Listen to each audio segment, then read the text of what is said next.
the JAZZ Iceberg. So an iceberg is indeed a big ice cube.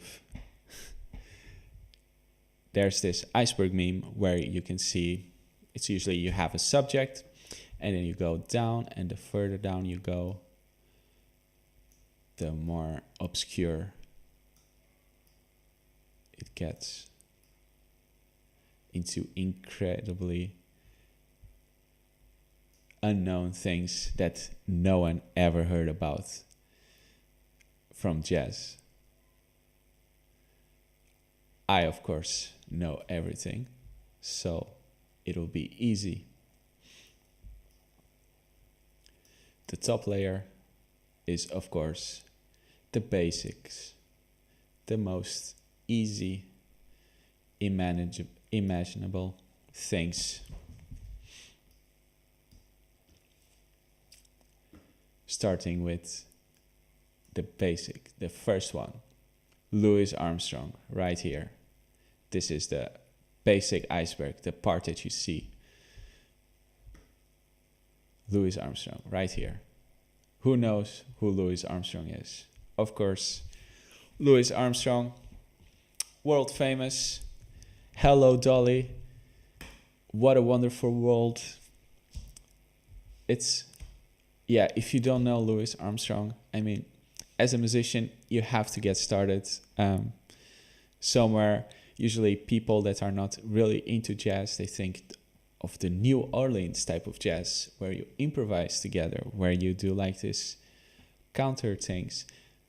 Louis Armstrong, great singer, lots of records with Ella Fitzgerald. He's the face of jazz. I think he was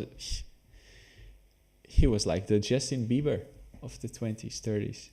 He was everywhere. So yeah, Louis Armstrong. Great place to start. So What is, of course, the Miles Davis tune, where you have, D minor for a whole bunch of time.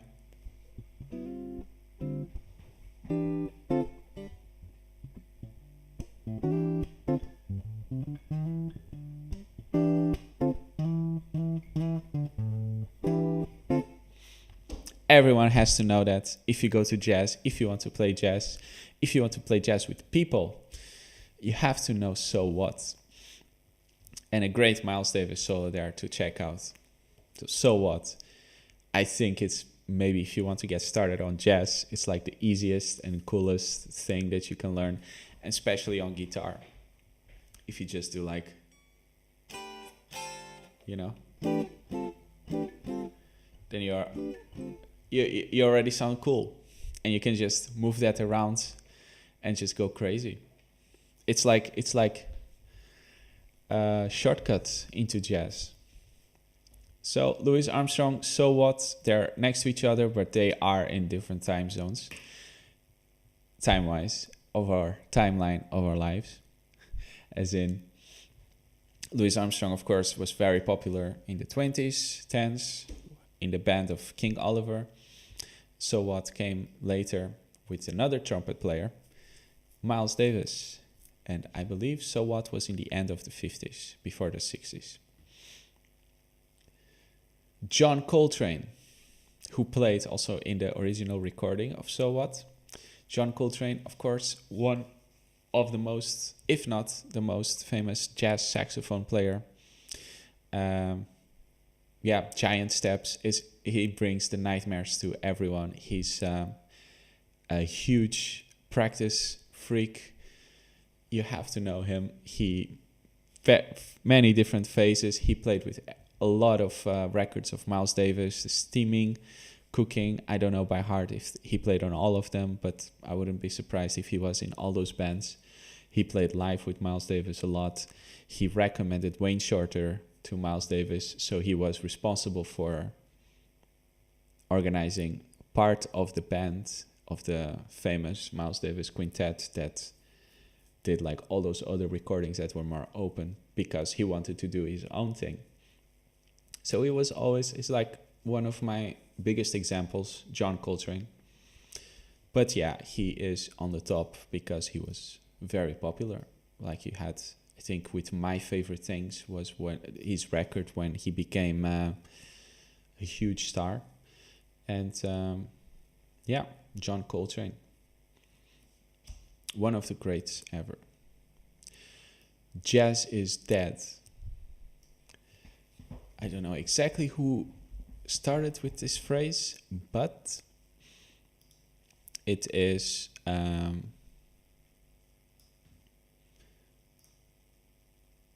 me see.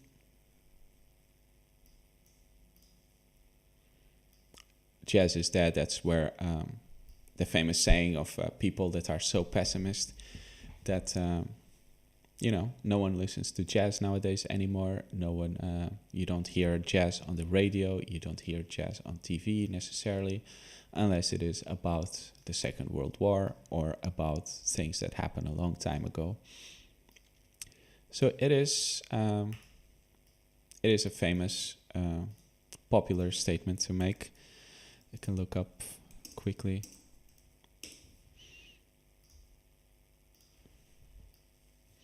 There's even a website, jazzisdead.com. It's a record label.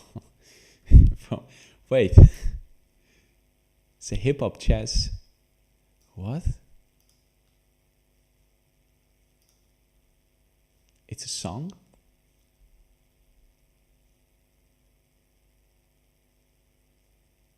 And it's a cover band from Grateful. Now,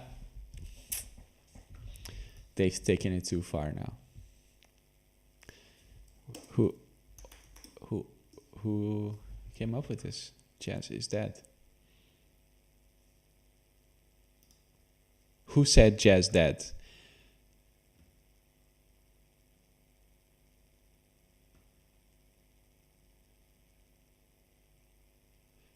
When I asked Brian Kane, a professor in the Department of Music at Yale College, he said, "Jazz is dead if one thinks about a certain set of narrow conventions to define it.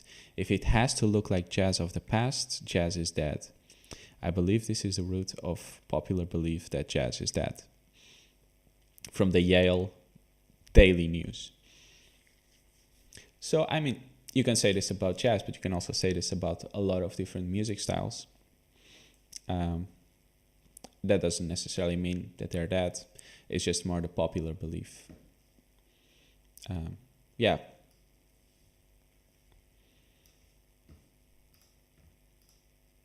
Soul is also an important part of jazz. I mean, of course, like Aretha Franklin. This is a famous soul jazz. Was very popular in the 60s, together with Bossa Nova. Ella Fitzgerald. Everyone knows Ella Fitzgerald. Sang together with Louis Armstrong on that famous CD. This is basics. Basics. You have to know this. The best, well, not the best, but the defining scat singer on standards. If you want to look up how to scat, you have to check Ella Fitzgerald. And you can also check Louis Armstrong. But he has a very different way than Ella Fitzgerald. Ella did treat scatting more as an instrument, as an instrumentalist than Louis Armstrong. 251, who knows, who could forget the hit,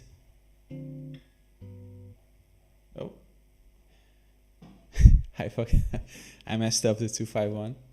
I'll try again. Wait.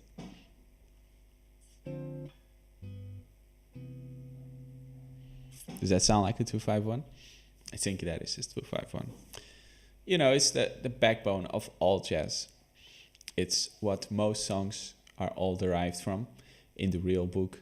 It doesn't necessarily mean that there were 251s everywhere. I think if you know about music theory, then you know that a 1 can be followed by a 5, and a 5 can be followed by a 2. So I think jazz musicians, if they wanted to have a 5 somewhere on a melody because they thought it was nice, then you just put a 5. And if you put a 5, then you might as well put a 2 to get more movement. So sometimes 4 bars of 1 would become 2-5-1, 2-5-1 in 4 bars. Because, just to get more movement in it. And that's why you hear it so much. And then just by having that sound of getting harmonic movement on something that could be more static from the older times, then you can mess around with these things that you expect, and then you get all these different 2-5-1s that we know today. There's many variations, also like which type of 1, where does the 2-5-1 go to, or is it the one real, the original one, or is it another 2-5-1, or is it like how do you say, a sequence of 2-5-1s where you have, so you can have a song that's like, you can rhythm changes, you can have rhythm changes where it's just like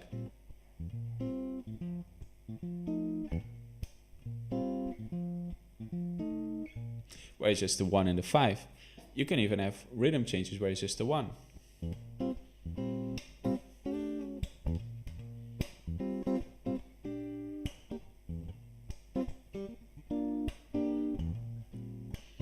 And then you can add a 5. And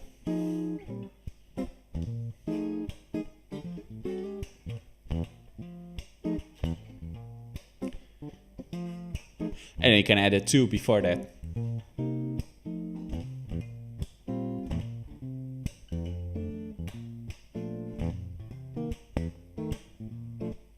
And that's how, and then you can add like a 2-5 chromatically in front of that other 2-5.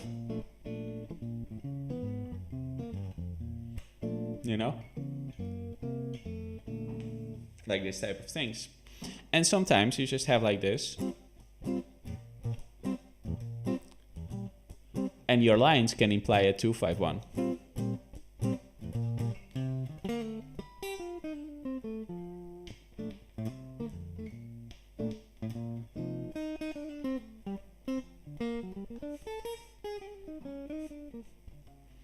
Well, whatever. Just it's the backbone of jazz harmony. It's the thing that makes movement in a typical jazz harmony, and especially when it goes so fast during bebop, it was very handy to have it, because it's just the best way to have harmonic movement while still staying on the same key without having to modulate or without having to think about 6s and 4s and going to the 4th degree.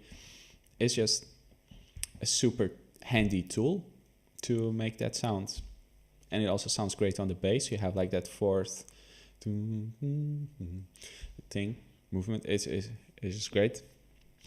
Nothing wrong with 2-5-1s, nothing to be ashamed about. Ragtime, that comes before Louis Armstrong. Scott Joplin, I believe. Very piano orientated. There were also piano players who took the stride type of playing from that piano, and you can hear still like Monk, for example, using this type of thing, and it's really cool. You can also do it on guitar, like a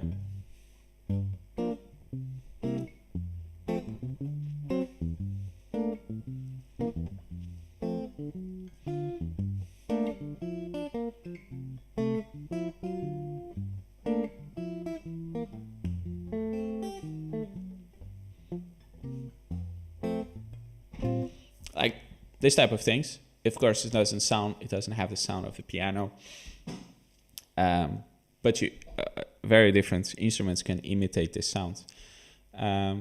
You also have sometimes lower brass instruments, saxophone, trumpet, trombone, where they imitate this sound also in some arrangements or from big band stuff, some hits.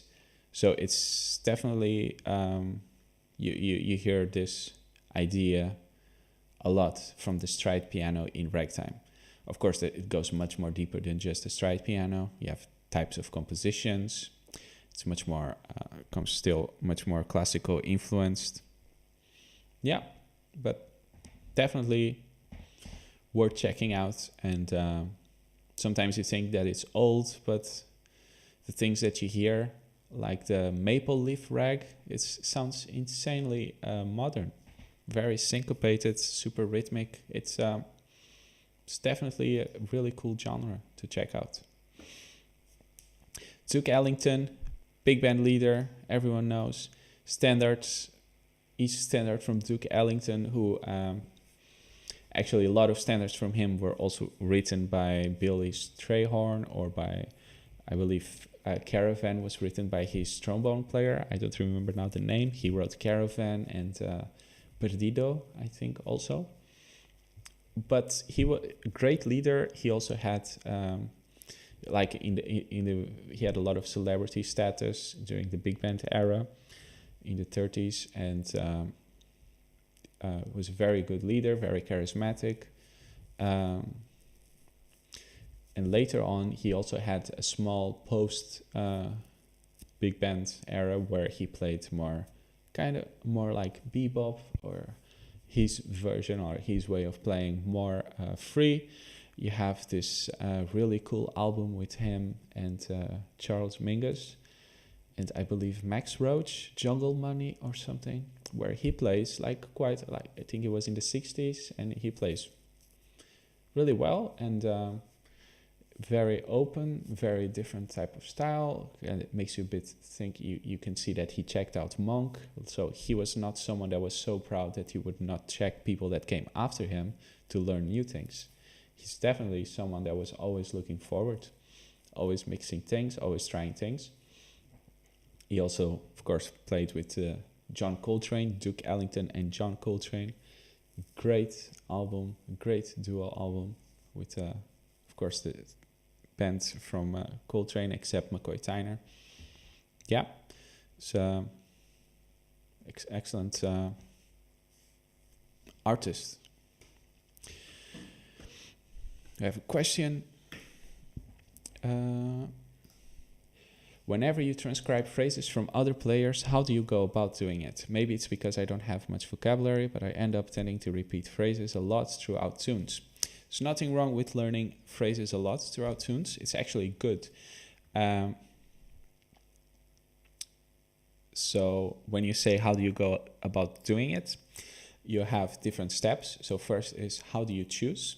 And so you have to, there's something that you catches your ears, and then since if you're still trying to build vocabulary, I believe that by inserting things, so you can have a section where you improvise, and then you add some vocabulary that you transcribed, and then force it into it, and at a certain point it will become part of you, of your playing automatically. Just like do it a lot, try it out in different places on the guitar or on your instrument, and the more you do it, the more you play around with it, you change it, you modify it, and that's how you build your own vocabulary from things that you like from other people, just like Duke Ellington did. For sure, like crazy to think about it, but yeah, for sure, Duke Ellington transcribed Monk, believe it or not. I'm sure of it. Swing. What does swing mean? Who knows? Swing can mean the style, jazz swing, big band era, or more the small combos that came from big bands. It can be about the feel, the jazz feel, the swing feel, which is a very complicated topic. You have different types of swing feel that comes from different types of different times in jazz. So it can go very deep. It can go lower around here. Maybe it'll pop up later. Miles Davis, we already talked about him. Miles Davis is progress in jazz. He reinvented the style multiple times. He brought great genius in bringing players. He transcribed a lot of singers, Frank Sinatra, for example. And he, like quarter note timing, his way of playing, his way of making it sound dirty, sloppy, just like we listened before with Mark Whitfield. It's like, make it really visceral, really human, actually, and not relying so much on chops, but not that he did not have chops, because he was classical, he educated in classical trumpet, and he knew how to play. Just listen to 7 Steps to Heaven. Like, if he wants to burn, he can play 8 notes in any tempo, no problem. It's just that he has a very different type of interaction things that he's looking for, or different type of approach to improvisation than a Freddie Hubbard, for example. Blues scale. Who doesn't know the blues scale?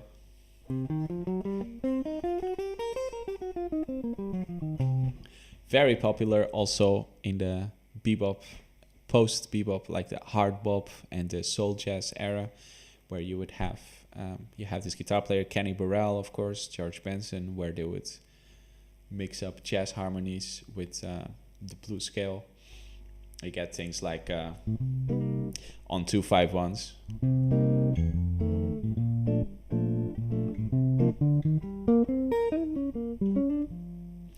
Like mixing the blues scale in your lines, different areas or different types of blues scales. Yeah, there's definitely belongs in jazz, blues scales. The lick is the highest rated meme of all time in jazz.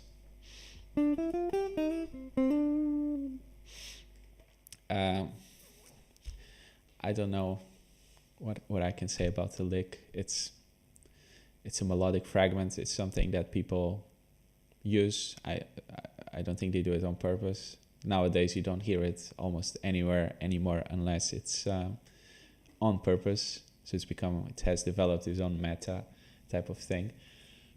But yeah, it's just, it is what it is. The lick. 12-bar blues. Oh, by the way, if I was not clear enough about the lick is what I just played. So this melody,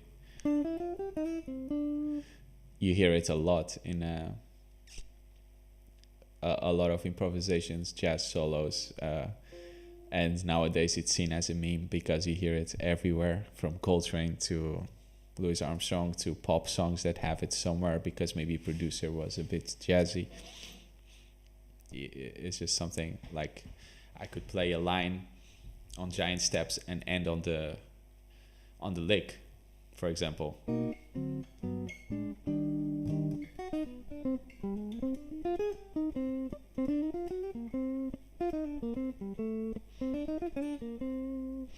I don't know, something like that.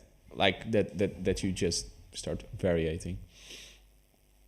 12-bar blues, it's a traditional type of blues that got developed later on to jazz blues, but the original 12-bar blues is of course the 1, stay on the 1, still on the 1, 1 more bar of 1, 4, 2 bars, back to 1, 8 bar, and then the 9th goes to 5th degree, 4th degree, and the 1 again.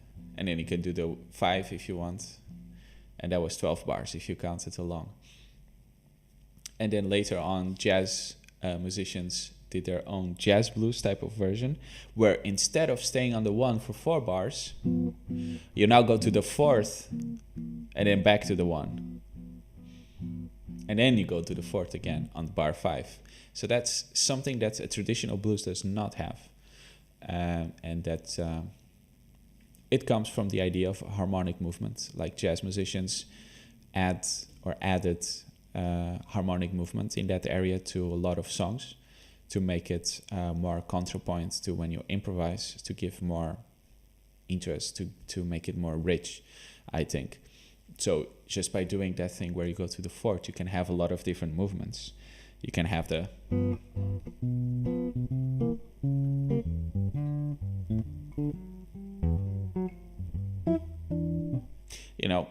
where you can do like that thing just by going to the 4th, or not, you just have more options. That's it.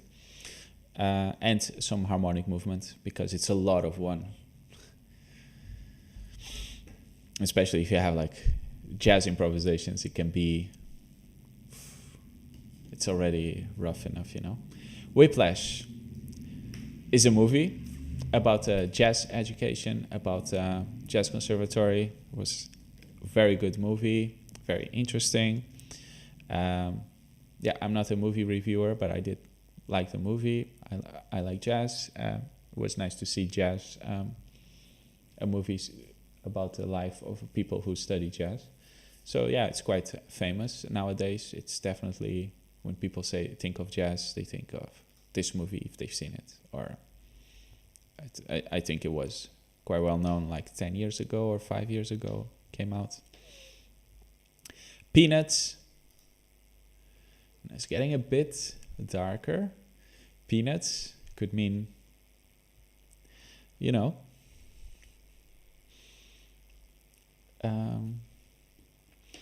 peanuts could be just people that eat peanuts while they're listening to jazz. It could be salt peanuts, perhaps. Of course, it's salt peanuts. From the tune is a jazz tune from Dizzy Gillespie, where he shouts salt peanuts, and it's hilarious. Trust me, if you hear it, it's like an octave.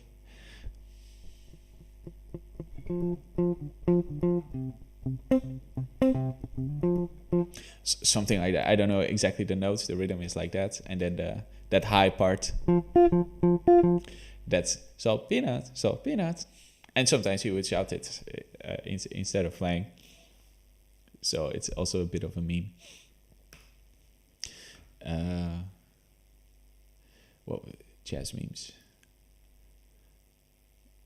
Nat King Cole, famous jazz singer, jazz piano player,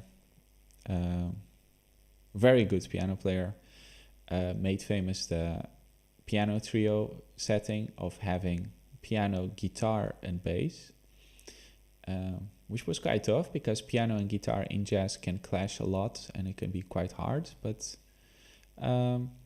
he made it very famous and he got a lot of success from it. And also, like, just as a piano player, great solos, and as a singer, of course, beautiful voice, most rich, one of my favorite singers. It's just a great singer. Any standard that you want to check, if he sang it, that's definitely the version, like a great version to check out. And also, if you're a guitar player, or a piano player, a good way to listen to those trios, because it really teaches you a lot about the relationship between piano and guitar and how they can work together. Vince Guaraldi, Peanuts. Yeah, I don't know that one, but maybe I'll check it out. I didn't know that Vince Guaraldi also had a tune called Peanuts. It was not on the Christmas album, I guess. Smooth jazz, evolution from, or degeneration from soul jazz. Most people then think of Kenny G, of course, super commercial. But you can also have a lot of smooth jazz that comes from, still very good players that I think we'll see also later on. Smooth jazz is like the typical blend type of coffee shop music or lift elevator music type of thing. So yeah, it's a genre of style, especially popular in the 70s, 80s. Yeah, it's this great player Lee Ritenour that you can classify as a smooth jazz player. Well, it was those animated shows he did the music for called the Peanuts. Really?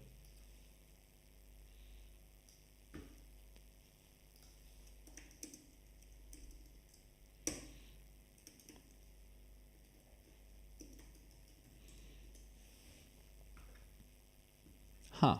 Oh, those. Of course.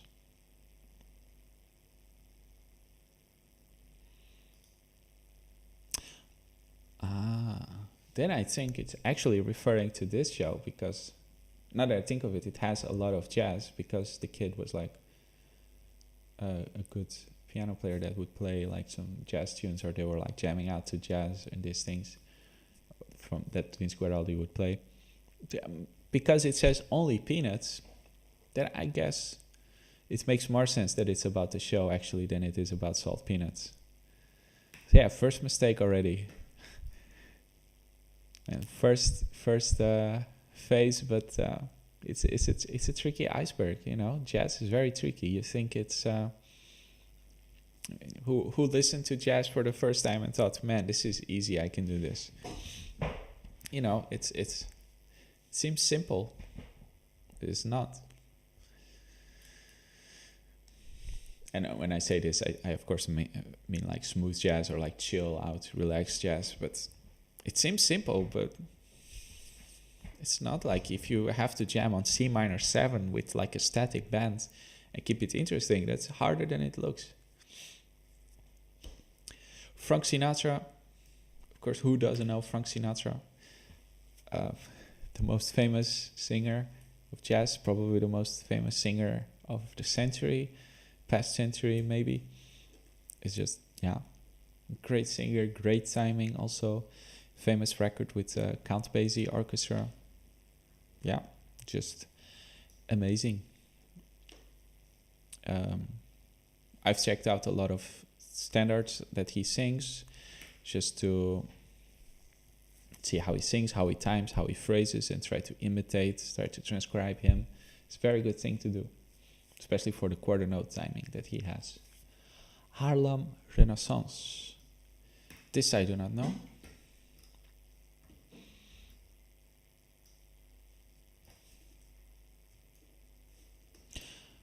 Harlem.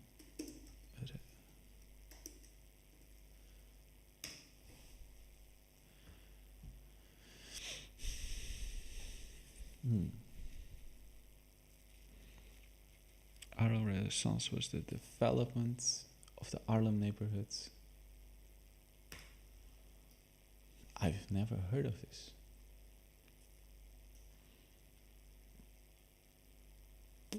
The Harlem Renaissance was an intellectual and cultural revival of African American music, dance, art, fashion, literature, theater, politics, and scholarship centered in Harlem, spanning the 1920s and 1930s.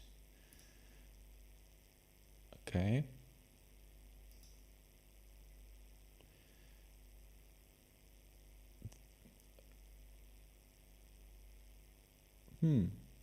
So it included new African American cultural expressions across the urban areas in the Northeast and Midwest United States, affected by a renewed militancy in the general struggle for civil rights, combined with the great migration of African American workers fleeing the racist conditions of the Jim Crow Deep South, as Harlem was the final destination of the largest number of those who migrated north.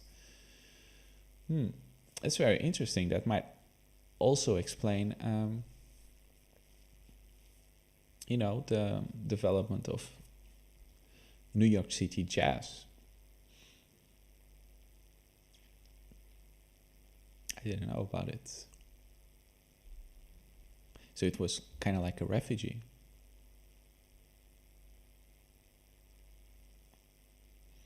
Harlem Renaissance, very important parts of jazz history. Question. Hi Tiago, I've been following your channel for a while now. I really enjoy your music. Question, how much of what you do is improvised composed? So when what I do, you mean as in when I play live, where I generally play, or is in videos? In videos, I generally have an idea, for example, I want to play like this type of thing, or I want to play like a in-your-face solo, or I want to play more chilled out solo, or I want to try out a certain type of lick from a vocabulary that I learned somewhere, and I want to like insert that somewhere. And but most of it is improvised. Yeah. I also play a lot of classical music. From time to time pops up. Sometimes I do arrangements, chord melody arrangements. Those are composed or I guess arranged. Um, yeah. Uh, love his records with Jobim. Yeah. I. You mean Vince Guaraldi recorded with Jobim? That would be amazing. Did he really? I'm really missing out on the Vince Guaraldi train. I know that Vince Guaraldi recorded with a really good Brazilian guitar player, Bola Sete, who's very good. They have some really cool YouTube videos on of them for the band and Bola Sete playing together. Very cool. So Vince Guaraldi Jobim.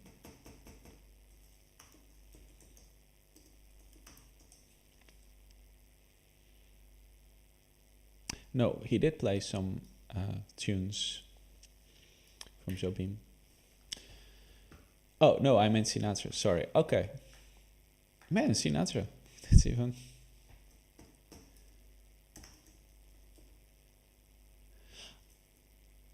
Oh, wait, I get it. Jobim and Sinatra. Yes. Very good records. Definitely. There's a story like...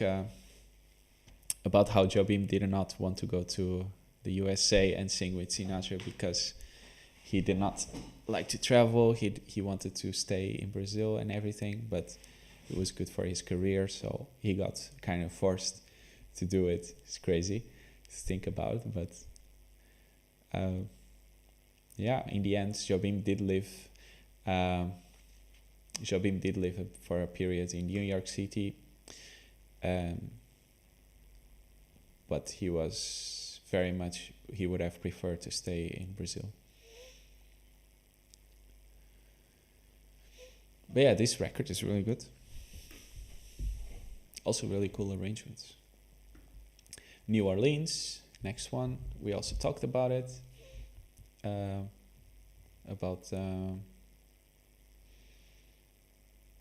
Louis Armstrong, King Oliver, the type of improvisation where you play together. It's the after ragtime, the next development in jazz, so it's still here. Bing Crosby, I'm disappointed in myself. I did expect more. I don't know what Bing Crosby is. I have no idea.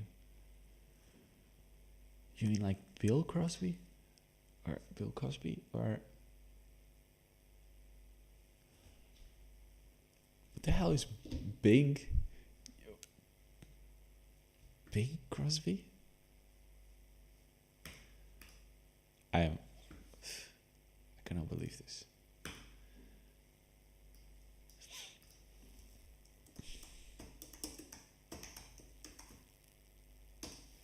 What?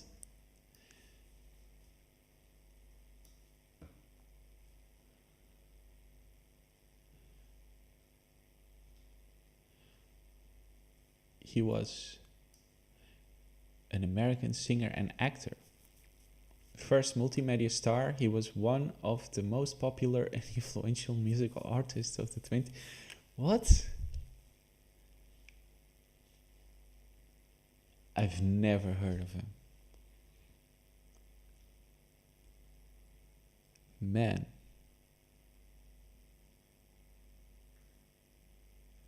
It's been a long time. Swinging on a Star, I'll Be Home for Christmas.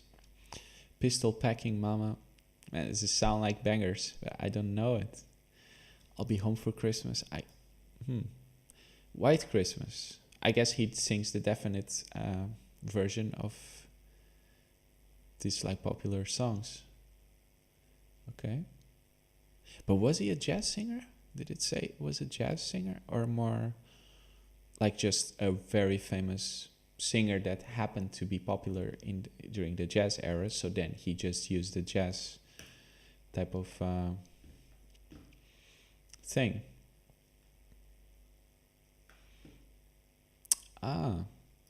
His early career coincided with recording innovations that allowed him to develop an intimate singing style that influenced many male singers who followed, such as Perry Como, Frank Sinatra, Dean Martin, Elvis Presley. Okay, so that's very interesting. I should check him out. So then, also on Bossa Nova, you have like João Gilberto, of course, very intimate, very, like maybe extremely intimate, like very subtle, very almost speaking wise, like he's like really, he's sitting together with you in a small room, and this type of thing I love. So like this, I didn't know that he was one of the first to do this, and it's interesting then that it was because of the technological progress that happened. He was the Young magazine said that he was the person who had done the most for the morale of overseas servicemen during World War II.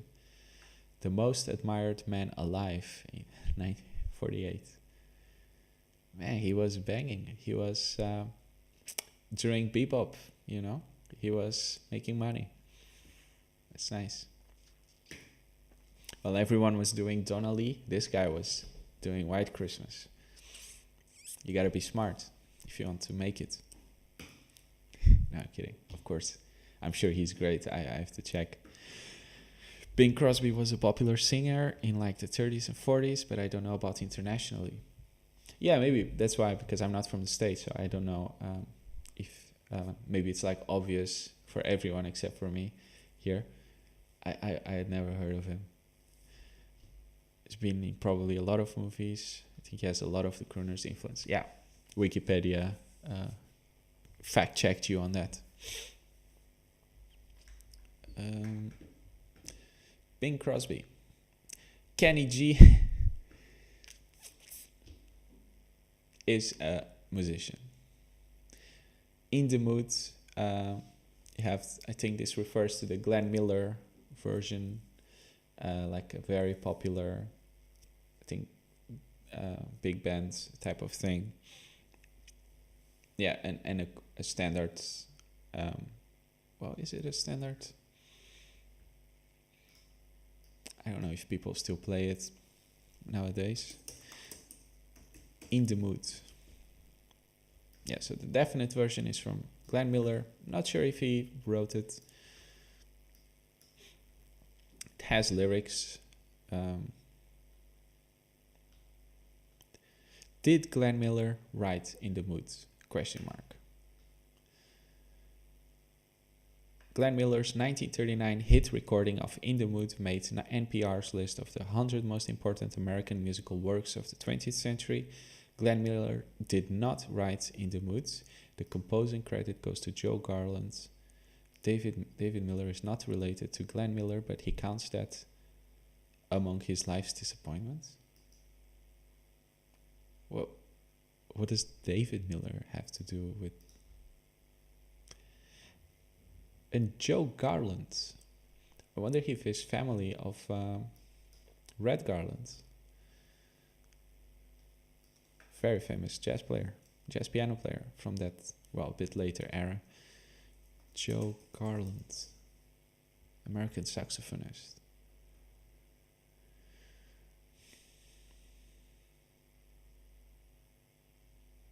Let me see if he's related to Red Garland.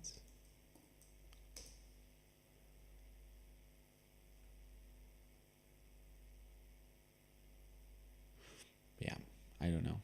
I don't know if I can find that now, but if you don't know, Red Garland, for piano players, like the master of block chords, of improvising with block chord style, which on the guitar, if you sometimes can do like chord melody phrases while you're improvising.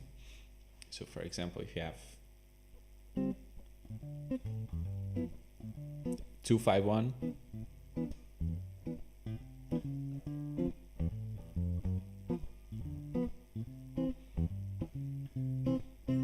you do a line,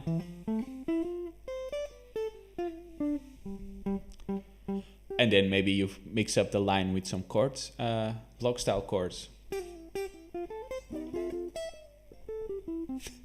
But then, well, wait a second.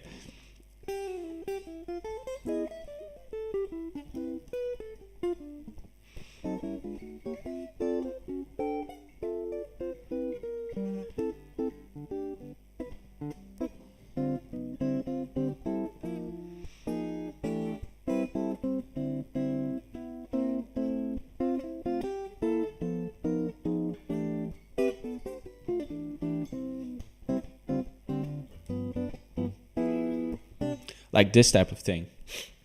But then on piano, he was a master of it. Sometimes he would also play like the same chord, like the same voicing, but just a top note change, a bit like Bill Evans later on did in his own way. It's like block chord style, Red Garland, super important.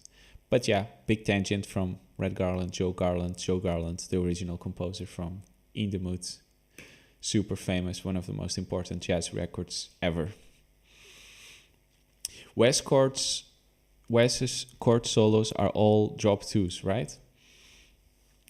Well, I think so, because it's what sounds sounds like it. I wouldn't say, well, definitely it's not on purpose that he would say I'm going to do drop twos or something like that. I think it's more the sound and being easy to play and having like that sound, more compact type of sound than if you have like different types of intervals above. So it might be that sometimes he doesn't do drop twos because I don't think he's thinking about drop twos necessarily. I haven't thought about drop twos in a long time. So now you've ruined my whole week. Actually, I have to learn drop twos. Improvisation, of course. Improvise. That is one of the most important elements in jazz, you would say, nowadays, and also in that area maybe not so much. It's definitely a misconception that improvisation and jazz is like a very connected thing. If you look at the players from back then, if you go listen to their alternate takes, for example, on some tunes, you see that they're not necessarily improvising everything like 100%. They are doing things that they repeat from different takes. There are some bands, like the modern jazz quartet, for example, where maybe there wasn't so much improvisation, there was a lot more arrangements, and it still had the swing feel, you know. Some big band songs did not have improvisation at all. And some did, and some had a lot of improvisation, and some, of course, bebop tunes had a lot of improvisation. But I am curious to hear, like, if there were some live recordings there, or if you could listen live and see, man, like, you know, how improvised is everything really, because there are things that are repeating, and it's a surface level part of jazz, and you have to know how to do it. But you can argue that the classical musician should also be able to improvise in a certain style, like in Baroque, just like jazz musicians have to improvise in a certain style, like bebop. It's not genre defining, but it's an element that appears a lot. I do have a lot to say about improvisation. Fly Me to the Moon, Sinatra, I think biggest hit with Count Basie. I think everyone knows it. Still sung today by many Sinatra-type singers. Michael Bublé, for example, I think sings him a lot. It's if you have a jazz gig, background gig, and you have to play with a singer, she's gonna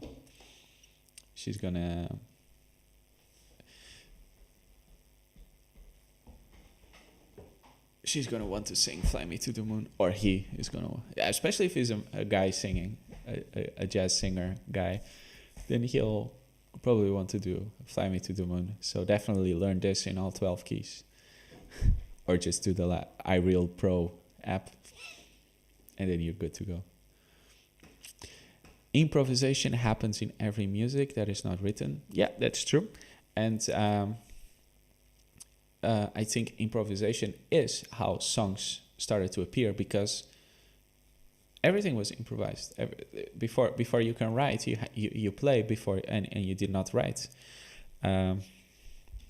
So it's like Wayne Shorter has a quote about how improvisation is composition sped up, I think. Was that the correct analogy?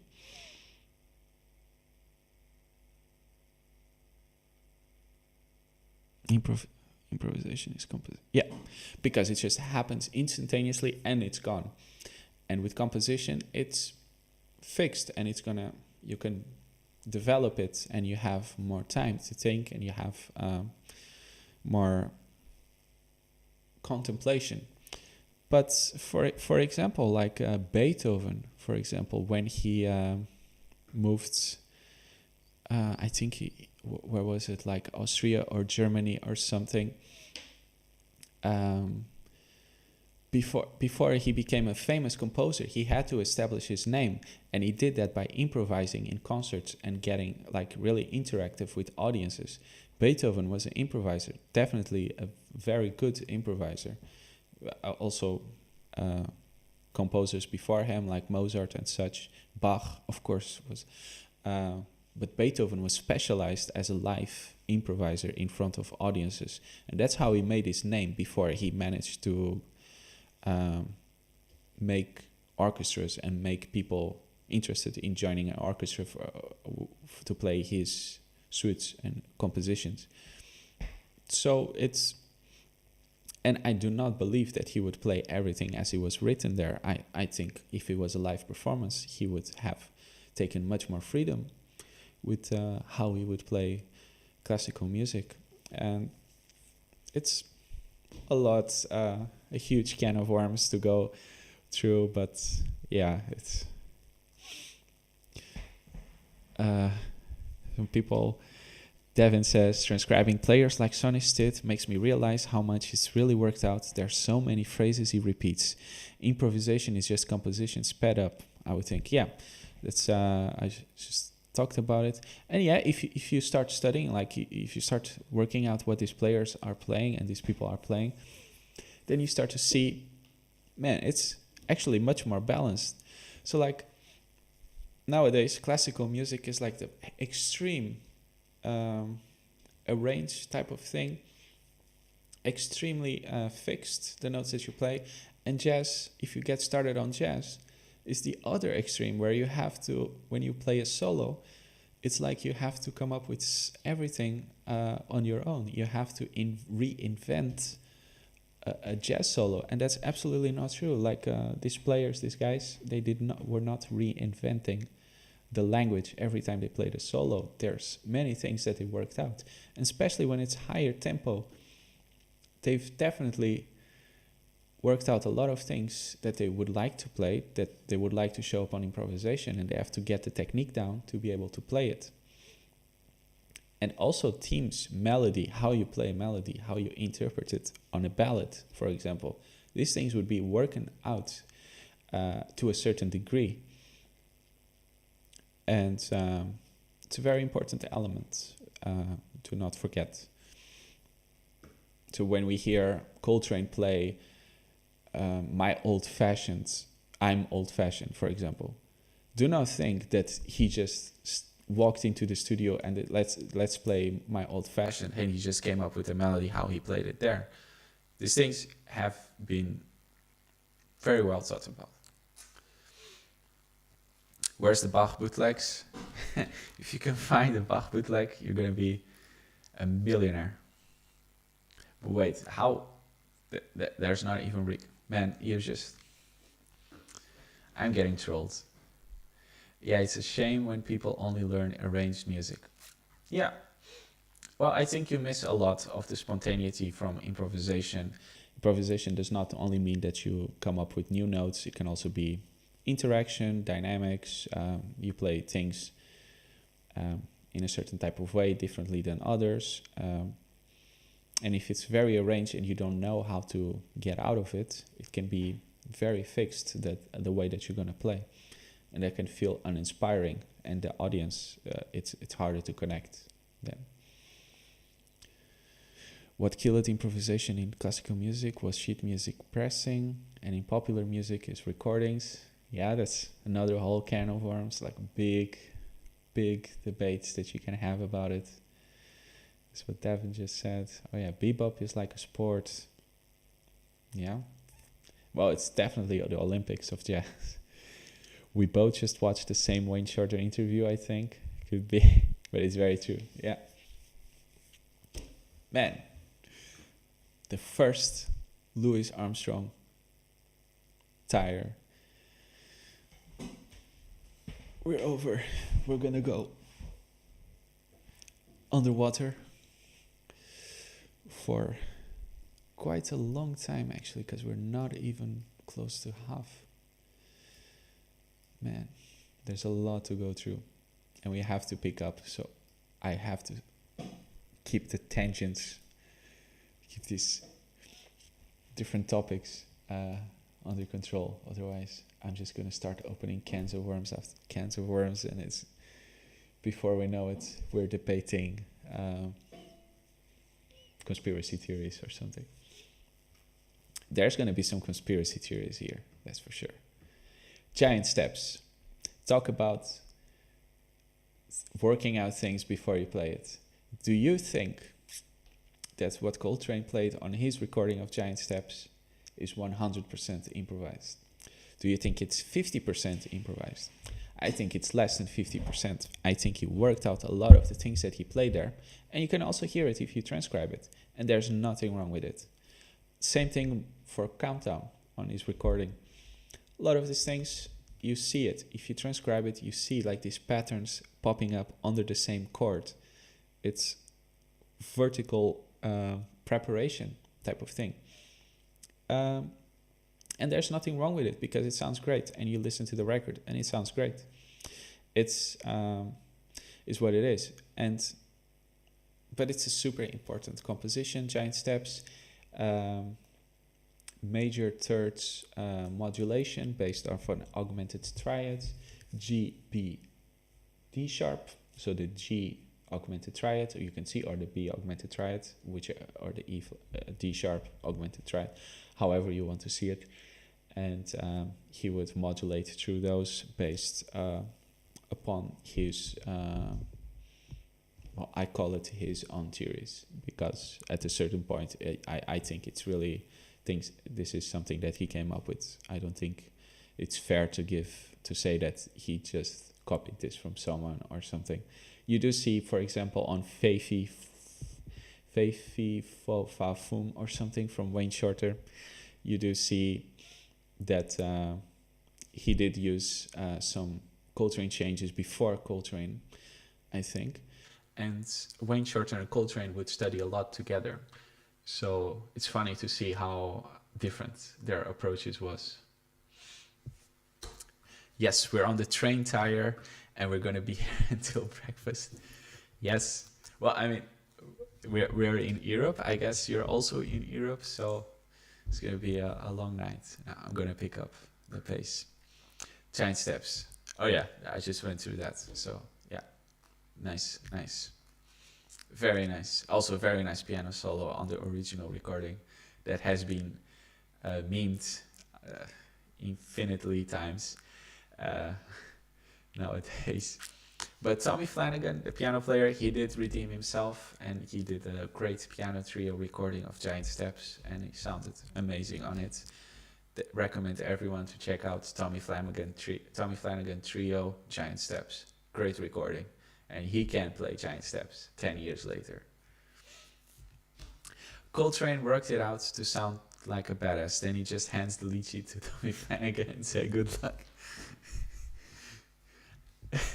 And he also, after the piano solo, he just comes in destructive. He comes in like a maniac, and everyone is hanging for their life, trying to survive this tune.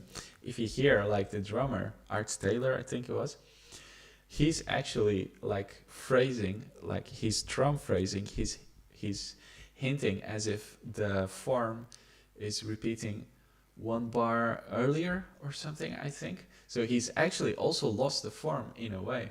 The bass player is the, like, I think Paul Chambers, I think it is the one that's actually keeping up with the form, because I think the drummer, if you listen to the CD, to the recording, he's kind of, the drummer also lost the form actually before the piano solo, like during the saxophone solo already. And Train comes in and it's clear immediately when he comes.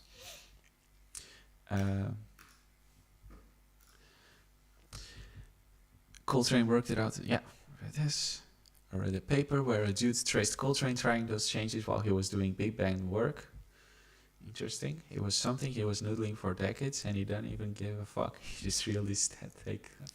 Yeah, you know, he paid for those people to be there, I think, like, because Tommy Flanagan was like a studio musician back then, so he paid for that solo. So let's think about it. Chorus and bridge. Chorus and bridge. You can see this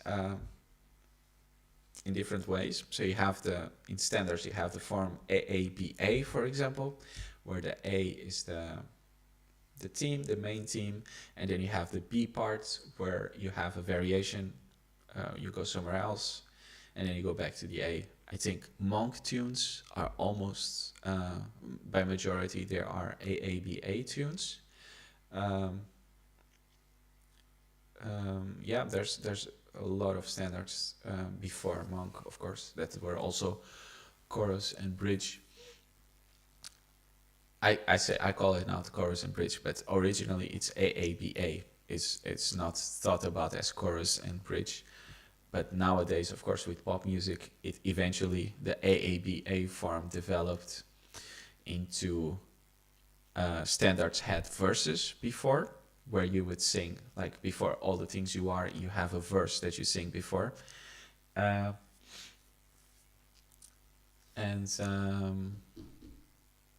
you have this verse, and from there, the verse, you have the chorus, all the things that you are. That's the chorus of the song, actually. And in jazz, we mostly play the chorus, and then you can say that the B part is like the bridge, and that the verses were not really played by instrumentalists. So sometimes Stardust usually has the verse played quite often. And from there, these things developed into the pop music, where you have verse, chorus, bridge, chorus. It all originates from this Tin Pan Alley type of songs that we saw on the tire above from the era of Louis Armstrong. No wrong notes. That means that in jazz there's no wrong notes. I think it was Miles Davis who had the exact quote. No wrong notes. Quotes.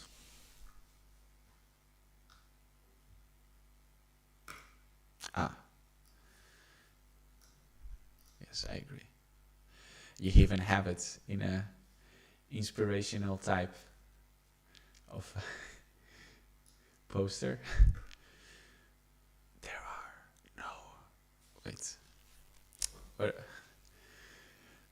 are no wrong notes in jazz, only notes in the wrong places.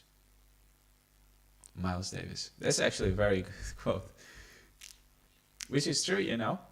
As I said before, if you start thinking about your instrument more as percussion and more as like rhythm and time fill being the most important thing, then you start to realize if you play whichever note you want on the whichever chord you want, it's going to be fine. You're going to be well, you're not going to be fine. You're going to sound a bit out, but it's just, if it sounds awkward, then maybe it's not in the wrong place where it's supposed to. So that's the quote. There are no wrong notes. And nowadays it's a meme that you can play whatever you want. And by jazz, there's no wrong notes, and you just play whatever. Dominant sevens. Yeah, that's a big can of worms. Dominant sevens. Yeah, it's the 5 of a 2-5-1. It's the dominant chord. You can also see it as the blues chord with the seventh and these things. Yeah, it's a very important chord, maybe the most important chord in jazz. Dude, brilliant corners from Monk don't have a good take. They had to glue a bunch of takes to release. Really? No way. Are you? Brilliant corners. Take? Glue?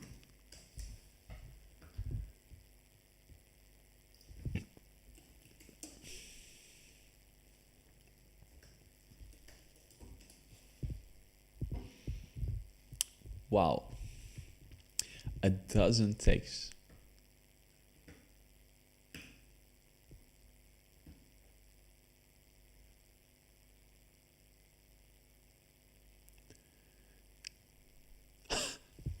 On October 15th, Monk attempted to record the title track with the same band during a 4-hour session. The complexity of the title track became a challenge for Monk's sideman, who attempted 25 takes, led to tension between him and Henry, who nearly broke down mentally, and Pettiford, who exchanged harsh words with Monk during the session. Monk tried to make it easier on Henry by not playing during his alt solo. During one of the takes, producer Horin Keepnews and others in the control room could not hear Pettiford's playing and checked his bass microphone for a malfunction, but ultimately realized that he was phantoming his playing.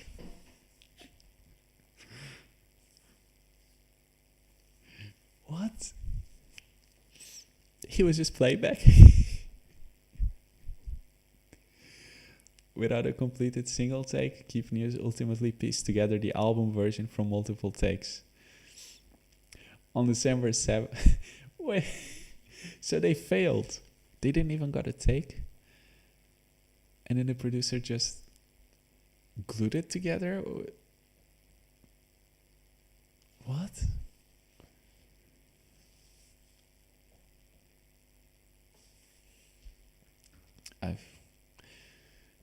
On the 7th, and Monk is a savage.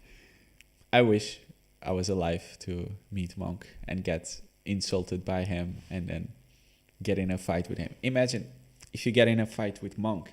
Have you ever heard him speak on interviews and stuff? You have no idea what he's saying, and he's just pissed off, and he's coming right at you. Like, what do you do? He's like, you're trying to record brilliant corners with him. It's like take number 19, and he's just like going and like angry at you, and you're like, what am I supposed to do? I guess you just have to fight it. Monk would piss me off too. It's one of the best Monk. That's true. It's one of the best. Bit of studio magic, not the end of the world. Yeah, it's true, but it's a bit sad like that. The sidemen were so afraid of him that they were just starting to mimic their playing, that they were not playing anymore. They were so afraid of him. And I think no one knew what was going on with, like, what he wanted, actually. Too. It's a great record.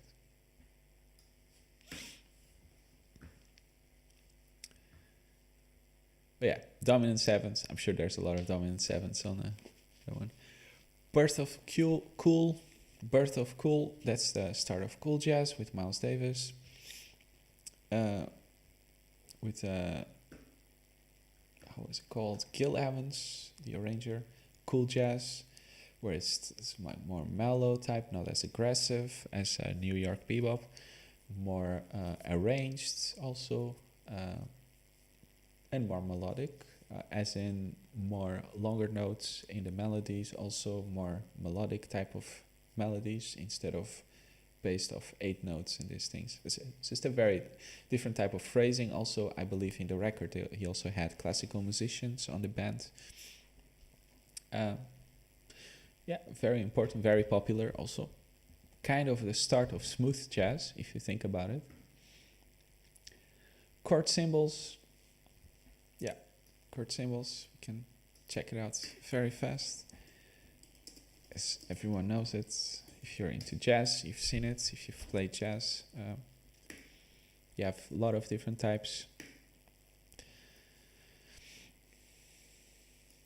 think you also have a lot of different types to do, like the major 7. You can do them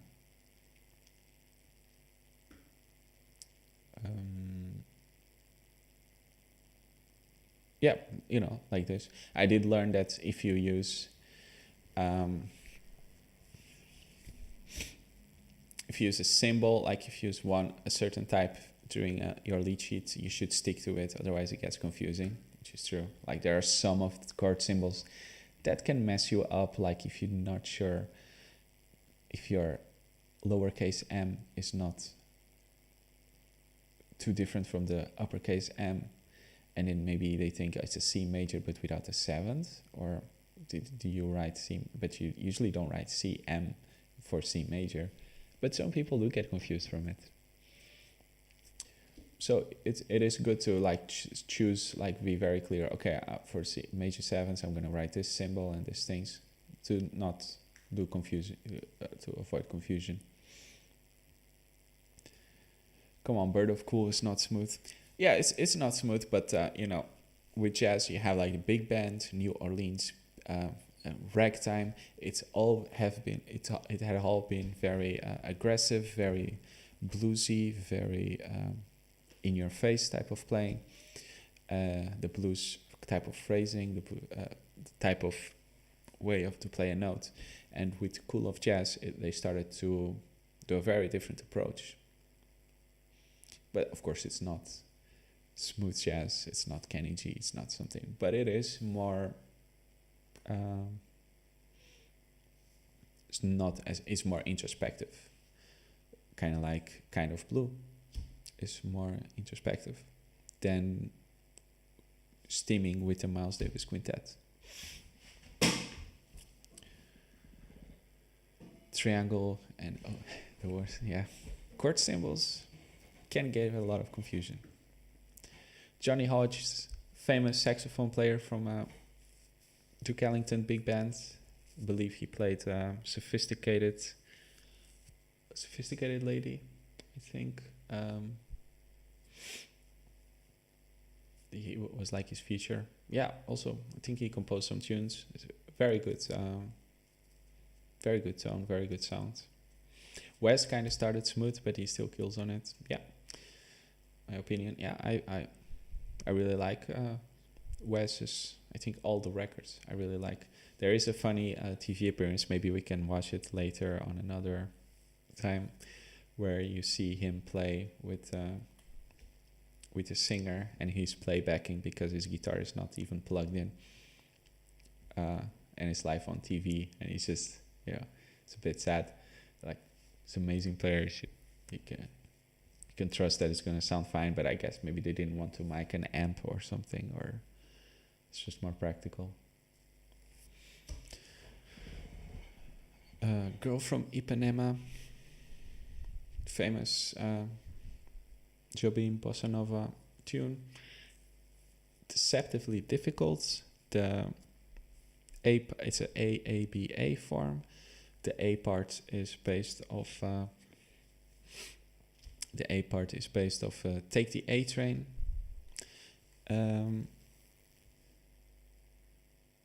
Take the A Train. The chords for Take the A Train from Duke Ellington, and the B part is very has some very surprising chord changes.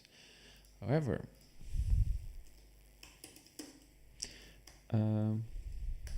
there is a secret about Girl from Ipanema that not many people know about.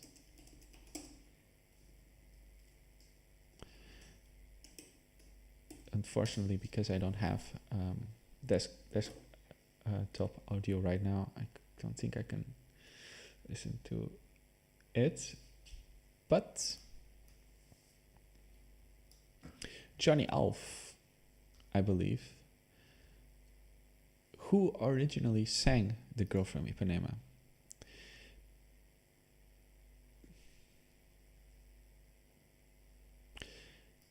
Girl from Ipanema is a Brazilian bossa nova jazz song that was written in 1962 by Jobim and Vinicius de Moraes. The first recording came in 1962 by Peri Ribeiro, but it only became a worldwide hit in 1964 with a version by Astrid Gilberto and Stan Getz. However, the version from Johnny Alf is also very interesting because the chords are more close to the original version of Jobim that he intended. And especially on the B part, there's the original changes from Girl from Ipanema that actually make more sense. And you can see that the Stan Getz version is a more jazzified or a more 2-5-1 type of thinking version of the harmony from Girl from Ipanema. It's very interesting to see the differences between the original harmonies from Jobim pieces and the jazz Americanized versions, the United States of America versions of these things. And yeah, Johnny Alf was a great musician. Yeah, definitely. Not very well known outside of Brazil, I think.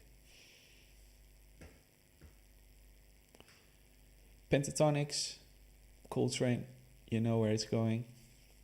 Sidestepping, for example, like that you play pentatonic scale of 5 notes that you can play over whatever.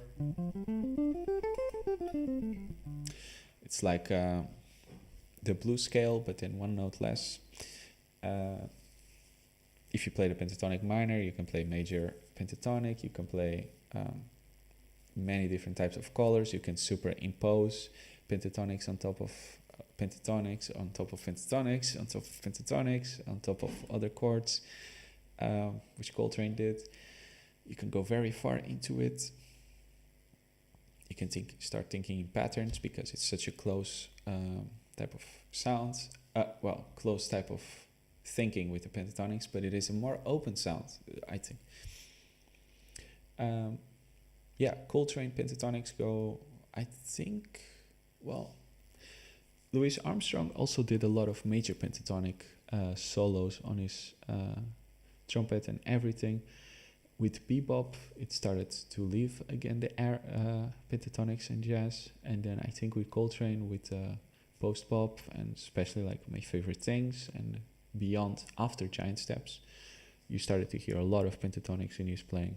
Also on his solo from Blue Train, there's some cool pentatonics stuff that he does. Johnny Alf was a great musician, much more well-versed in jazz piano than Jobim. Yeah, we'll have to check him out on the stream. I know I have listened, but I think it's a good idea to listen to him together. SpongeBob.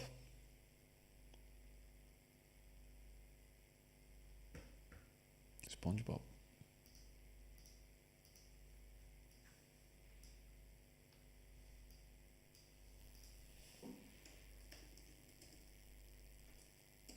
SpongeBob Jazz.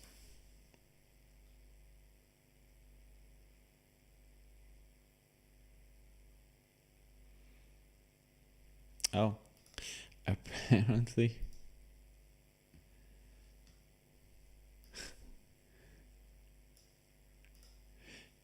Apparently there's a character in SpongeBob that's called Kelpie.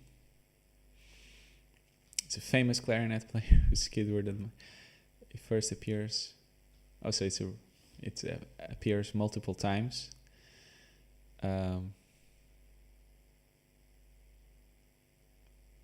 There's he plays smooth jazz on TV in SpongeBob. Yeah, okay, it's a parody of Kenny G. Okay,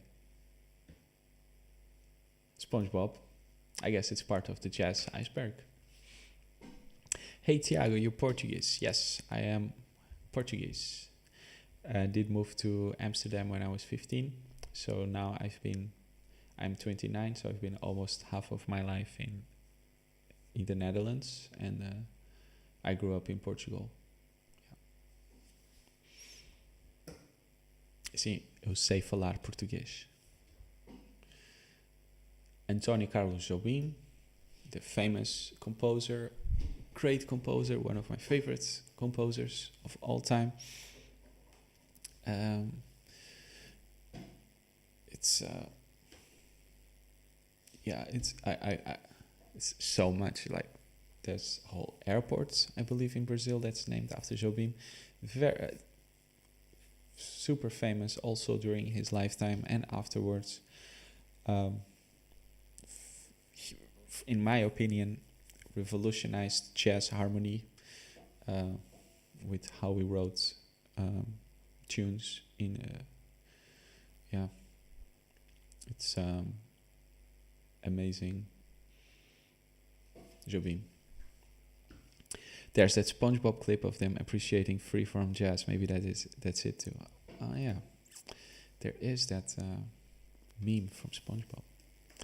SpongeBob jazz meme, where they're like, right? Yeah. I haven't seen the clip though.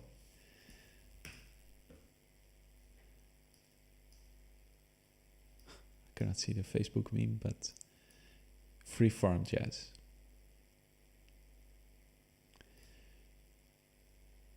Interesting. There's so many amazing guitarists from Holland. Renier Bass is crazy. Yeah, you should see him live. It's even crazier. Bebop. Of course, bebop, the famous jazz form, arguably the version that of jazz that destroyed jazz from the popular masses, according to some jazz musicians from that era. It came after the Second World War. Might be related. Developed in the famous jam sessions. I don't remember now the exact place, but with Charlie Parker, Dizzy Gillespie, Charlie Christian, Monk was also there, Max Roach, I think, and they would jam and push the boundaries of this thing. And there's some older musicians that liked it and tried to integrate it into their own playing, such as Lester Young, who tried to do some bebop recordings with Oscar Peterson as well. Great recording, for example, of There Will Never Be Another You. And there's also some other players that did not, such as Louis Armstrong, who said that bebop sounded like Chinese. That's a quote from him, I think. So there's people embraced it, some other people did not embrace it. It was never really popular outside of New York, I think. Of course, among musicians it was popular, but not per se that you hear it in the movies from that era, I think. You don't really hear bebop. If you hear jazz, you would hear big band type of things or more orchestra arrangements of standards. It was very aggressive, one of the most challenging forms of jazz to learn, technique-wise, blasting tempos, super slow ballads as well, different types of way of playing, very certain, very specific things that are bebop and things that are not, with phrasing. And if you want to learn, the best way is to check out some Barry Harris teaching videos about what is bebop, how to phrase bebop, from his old masterclasses that you can still find on YouTube. Syncopation, rhythm, timing, a lot of things going on. Jazz ballads, it's just jazz tunes that are played slowly, that are played, ballads, my one and only love. Usually when you refer to jazz ballads, I think usually you mean instrumental versions of ballads, not necessarily the singers. So yeah. I would love to, but I'm in Houston. The only people who come through here are really big names, unfortunately. Well, Renier Bas is starting to be a really big name. He already is here in Europe. But I think he plays sometimes. He had a time that he played a lot in New York, but I don't know, Houston. But then I guess Mike Moreno is from Austin, I think. So not too far. Mike Moreno, also amazing. Milton's, yes, Milton's was the place where those legendary jam sessions happened. In Brazil, you also have a type of place like this. I think it was called Club de Esquina or something, with Milton Nascimento and such. It was very important for Brazilian music scene in the, I think, 60s, 70s. Like, very cool to check out. There's also a band, like a group of musicians that develop some things. Moreno is from Houston. Oh, okay. I thought it was Austin. Man. Usually Europeans make fun of people from the States for their geography, but usually we do not know much about the geography in the States. Yeah.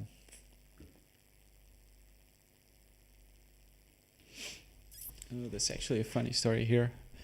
Club de Esquina is not a place. I thought they would meet in a bar or something, no?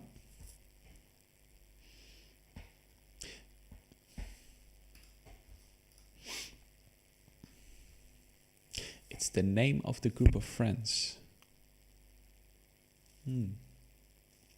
Okay, so it was not necessarily that there was like a certain club where they would all go to.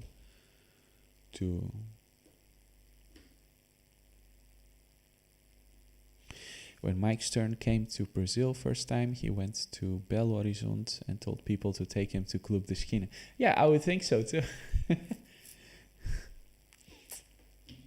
Good to know. People had to explain it's not a music club. It's cool. Yeah, like, damn. Yeah, I guess like in Brazil, like club can also it be like a, well, like in a way club as in like group club, not like club as in bar club. Cannonball Adderley, legendary saxophone player, completely different style from Coltrane, but played together many times, great admirers of each other.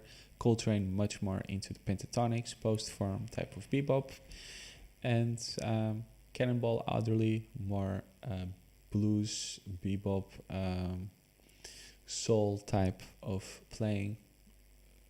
Both very extremely good in their own styles. Yeah, like Sports Club. Yeah. Is Portuguese music a lot different than Brazilian? I'm afraid I don't really know any Portuguese music. Portuguese music, we can go into it another time, is not as rich or as developed as Brazilian music, also not as popular. Different type, much more melancholic, much more less rhythmically and harmonically, of course, rich than Brazilian music. Brazilian music is a whole another level. I don't think there's any music as rich as music that comes from Brazil. And Brazil is so big, and every different region has so many specific things that Portuguese music we do not even cannot even come close to it. Usually Portuguese music is very singer based, singer centric, from the fado music and this thing. So it's very much about accompaniment, and there's not really been a very big development yet. to really that Brazil had with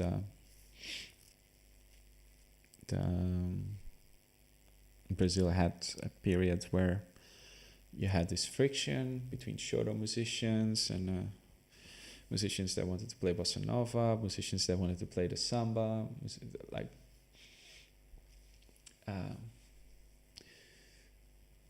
there were always people who are more traditional and don't want to break things, and there comes a new generation. And in Portugal, now there's people among myself that are starting to try to do what Brazil did with samba and bossa nova. We're trying to do that with fado, where we bring more jazz influences into it to bring more richness from different things. I think it's silly to try to keep it as a tradition and not develop the music. It has to be developed, otherwise it won't stay. You know, 50s, 40s music here had a lot of influence of fado, those dramatic stuff, pretty well. So yeah, fado, bolero, a lot of influence to samba composers. Yeah, I hear it in some certain types of Brazilian music, for sure. Herbie Hancock, everyone knows Herbie Hancock, piano player, super famous. Miles Davis, still alive. Great piano player, one of the best. Check out his solo on All of You with live with the Miles Davis Quintet. Great piano solo on All of You. Combos, those are names for jazz bands. Next, in the pocket, that means that you're usually refers to the rhythm section. Or I think you can refer to anyone when you play something that's in the pocket, so something that's more like very rhythmic, clear, and you like popular, that you just is just a way of saying something like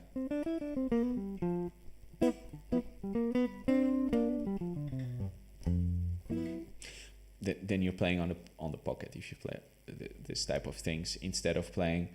If you play more rhythmically ambiguous, then, or you're playing more laid back, or you're playing more longer notes, it's different than if you play in the pocket, and you're playing like really groovy stuff, or you're playing like really great timing or very specific type of timing. At least that's how I see it. Or like if you play funky, or that means that you can play in the pocket. Art Blakey, Jazz Messengers, the godfather of jazz. A lot of musicians that came through him, that then after him went to the Miles Davis band, such as Horace Silver, Wayne Shorter. Lee Morgan was a trumpet player, so he did not went to Miles Davis band, but he was very admired by Miles Davis, and Lee Morgan admired Miles Davis as well. Yeah. And also really good drummer. 2 and 4. That means when you play jazz, the 2 and the 4 are very important. You hear it. Some drummers play it all the time, where you have the hi-hat. 1, 2, 1, 2, 3, 4, 2, like it.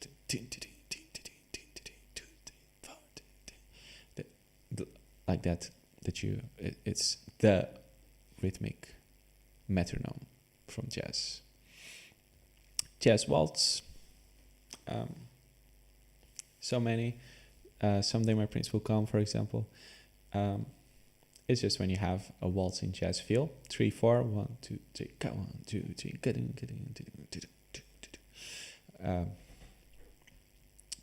very basic. Very basic, as in nothing very scary or conspiratory about jazz waltz. It's just a type of jazz rhythm. Birdland can refer to the club, can refer to the weather report song composition. Very cool, both. I think Birdland still exists. You have many tunes that refer to Birdland, the club, such as Lullaby of Birdland. There's also some records, famous legendary records recorded in Birdland. Yeah. Time over notes, talked about this. It's when you have this much more importance that you give to your timing, your rhythmic, how you play compared to the notes that you're choosing to play. It's much more important to have good timing, or very, very clear about your time feel. It's very, actually very important, especially if you're starting out on jazz. It's very easy to get lost on all the notes that you can play, all the chords that you can play, on all the solos that you can play, all the what you play over this chord, what is this scale, what is this, what is that. But time is the most important thing. If you can play whatever you want, if your timing is not good, if your rhythm is not good, if you cannot play clear rhythm as accompanying, as soloist, it's you're not going to connect. You're not going to be. No one's going to know what you're trying to play, even if you can play all those notes. Timing is the most important thing. There is no musician that you like that has bad timing. That doesn't exist, unless maybe it's like a pop musician that has like really good composition or really good songwriting, and then I don't know, or they fixed it in the studio or something. But it's something that is we're so used to, but it is very important to practice it. And most people, we are not born with good time, so it's definitely important. Time over notes. Walking bass, that is typical bass walking rhythm where you have quarter notes walking on a jazz beat. It comes, I think, from the prepared Baroque bass continuum, bass continuum, where you would have bass, where you would have different inversions.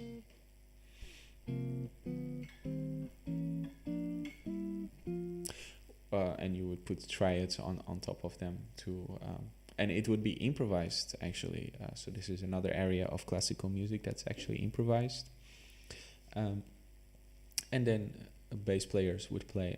It's very common that you play a walking bass when you're playing jazz as a bass player. It just works. It's like you give a quarter note, so you're really keeping the beat. You're locking in with the drums by doing that, and you're outlining the harmony.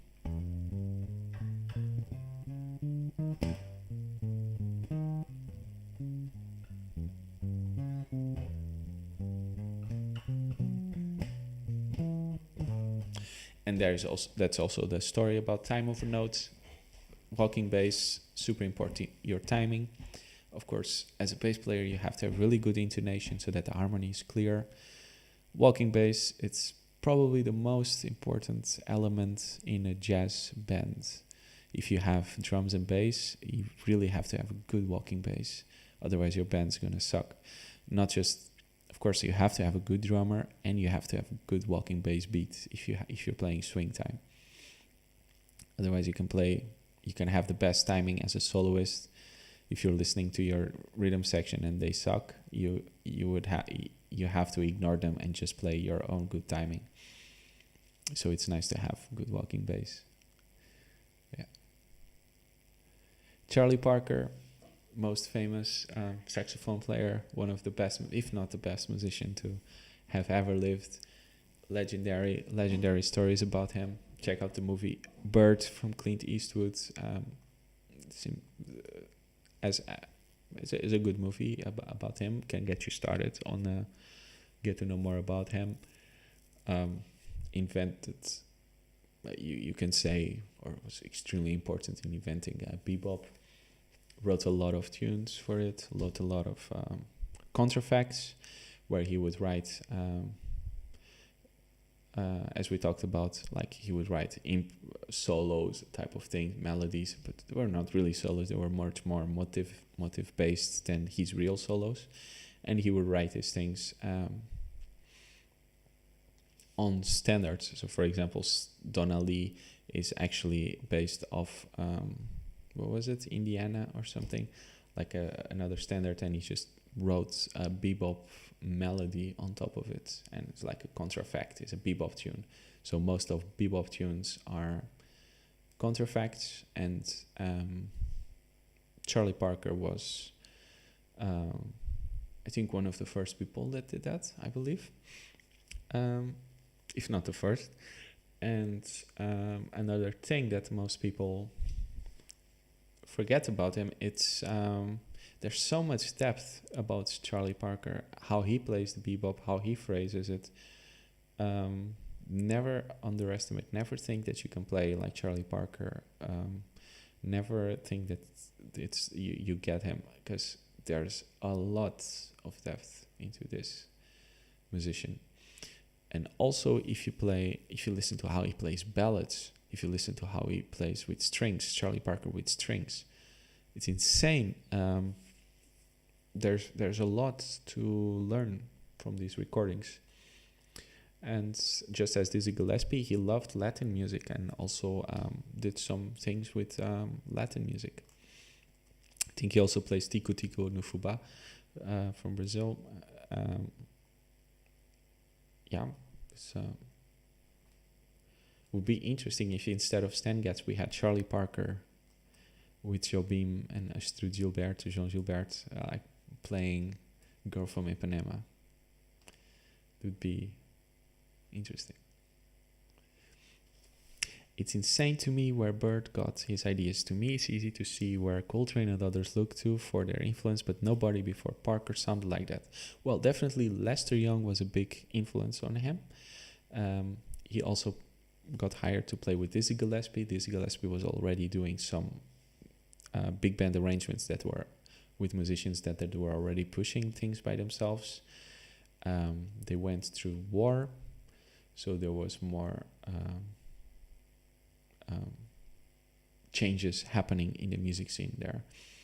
He had a lot of influences by modern classical music, but for his time, also Stravinsky. There's a story of him playing live somewhere in New York, and Stravinsky walks in with some friends and sits at the table to listen to Charlie Parker, and Charlie Parker sees him. If you listen to the version of All the Things You Are by Charlie Parker, you have this intro.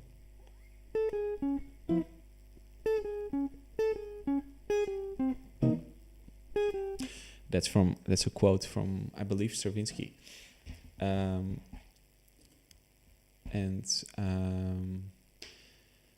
There's a story that Charlie Parker, usually he would start the concerts with like a medium type of swing or thing. He saw Stravinsky and he called Coco, he called like a super high tempo rhythm changes. And on his solo, he quoted Firebird, and Stravinsky went crazy and started clapping and cheering. And it was like at plus 300 BPM speed. It was insane. Live, just on emotion, totally different type of set list.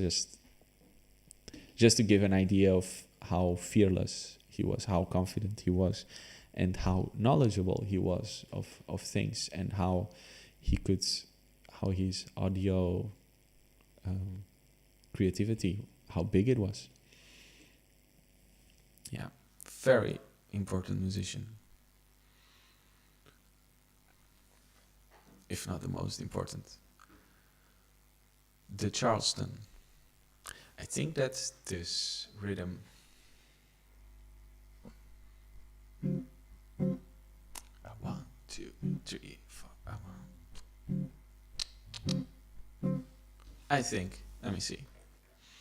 It's like 1, 2, 3, 4. 1, 2, 3, 4. 1, 2, 3, 4. I wonder if it's a dance also. Charleston rhythm. Charleston rhythm is simply a dotted quarter note followed by an eighth note. This rhythm is used all the time and sounds great in both single line playing and comping, but one progression that is especially suited to 12-bar jazz blues.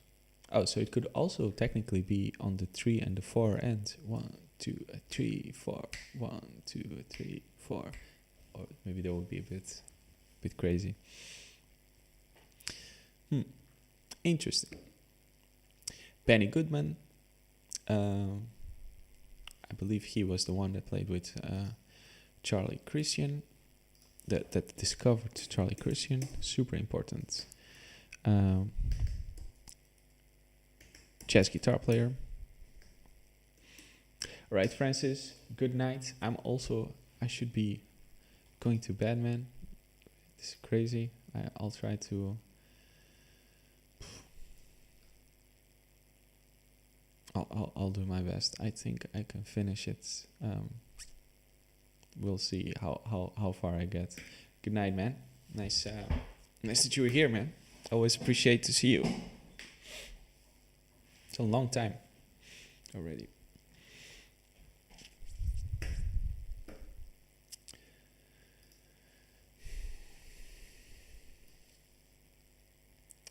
Benny Goodman.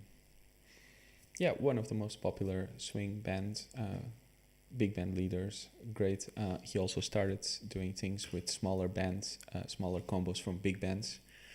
I think he was one of the first, where they would also improvise much more. So, important, definitely. You have Quincy Jones, the arranger from the famous Fly Me to the Moon Frank Sinatra thing with Count Basie. Huge arranger, huge producer, also for Michael Jackson. A lot of famous pop artists still alive to this day, I believe. Yes. Important for Jacob Collier, for example, nowadays. And I also know some musicians that are still getting like mentored and picked up by Quincy Jones. So he's still very active. Very hard-working man. I think trumpet player is how he started. Just a very complete arranger. Very knowledgeable. Bossa Nova, as I said before, is hard to explain. Bossa, yeah. A lot of people play bossa like this.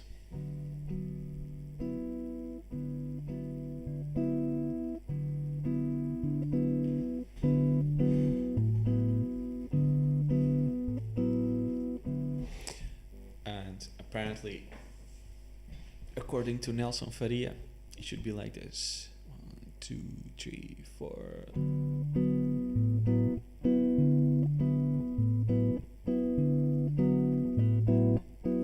And also anticipate the chord change.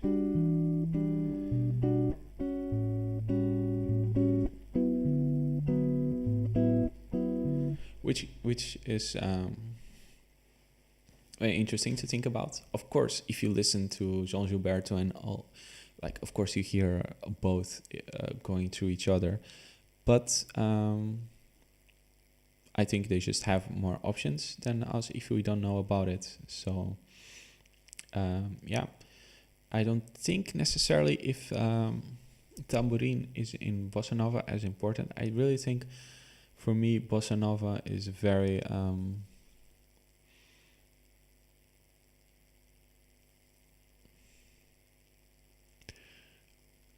the cool jazz of samba or something. It's just not the instruments, it's just not the chords that are more dense and more rich. Because, of course, in choros and sambas, there were very cool chord progressions and very interesting modulations. But in bossa nova, also the chords themselves became more richer with more higher extensions. I mean, tambourine is where the levada is. That I did not know.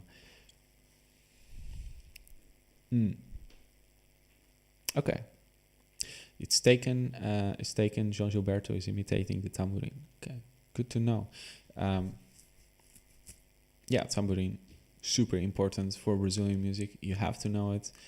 Um, especially as a guitar player, it's extremely important that you know what the tambourine does and how it sounds, and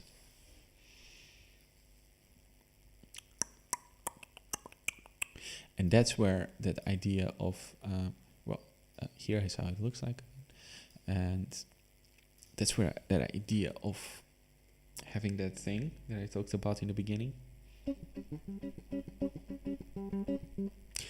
that you hear all those things that in a tambourine you also hear, like with the sticks, like you hear all those ghost notes, you hear all going on, and then you have these accents in between. And in bossa nova the chords became less staccato, they became more connected with each other. The rhythms were played more connected, more legato, more than usual, at least. There's a lot to talk about bossa nova. Also a lot to talk about how jazz musicians played bossa nova.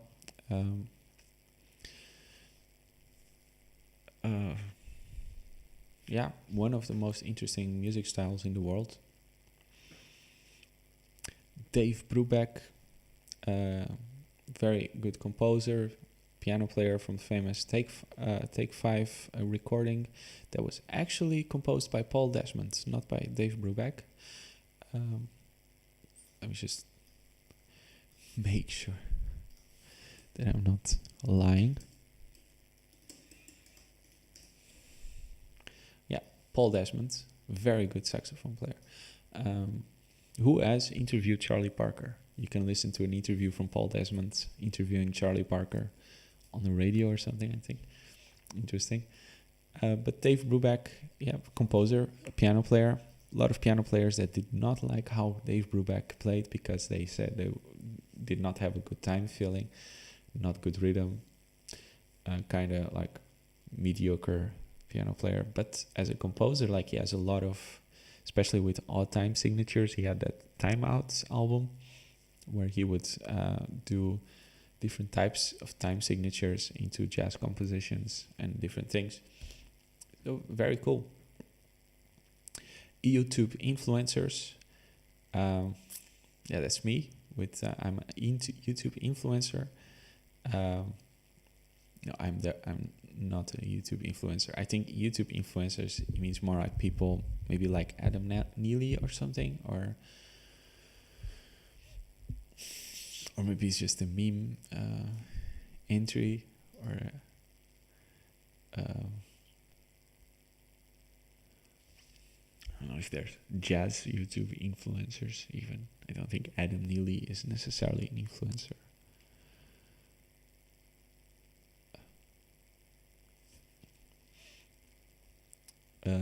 Anyways, Dizzy Gillespie, if he was alive today, he would definitely have a YouTube channel and be a YouTube influencer. Dizzy Gillespie, very extroverted, wrote Salt Peanuts that we talked about before, big buddy friends with Charlie Parker, helped develop bebop together. A lot of songs, a lot of bebop heads are co-written with Charlie Parker. There are some tunes where Charlie Parker plays with Miles Davis that Dizzy Gillespie plays piano on. Also very good composer, especially for Latin jazz. He has a lot of interesting compositions like Con Alma and Night in Tunisia, where it's a very good different type of style from other Latin jazz composers before and later on. Very important player and composer, and he was mixing jazz with Latin music, not just Brazilian music but also Cuban music, Afro-Cuban also, already way ahead of his time. And he lived long, and he played with a lot of musicians that are still alive today that got mentored by him. Cool jazz, we already talked about up on the tire above, about the birth. Oh no, on the same tire here. about the cool jazz, start of cool jazz. Yeah, cool jazz, where you put glasses on while you play. Sunglasses. Freddie Hubbard, I also mentioned him as the other extreme of Miles Davis, where Miles Davis is more sparse on his note choice and very conscious about the spaces that he leaves between the notes. Freddie Hubbard, also conscious, of course, but filling much more notes in and being more aggressive, also timing-wise, than Miles Davis. Freddie Hubbard, very good bebop trumpet player. Very technical, good also. Charles Mingus, important bass player, composer, very angry man. Lots of stories also in his band where he got upset and would hurt people or fight. He would like to fight people, all these things. Yeah. Very important bass player, person, composer. Some crazy arrangements from his own tunes, some crazy titles from his own tunes. There's a couple really funny ones. Jackie McLean pulled a knife on him. Man.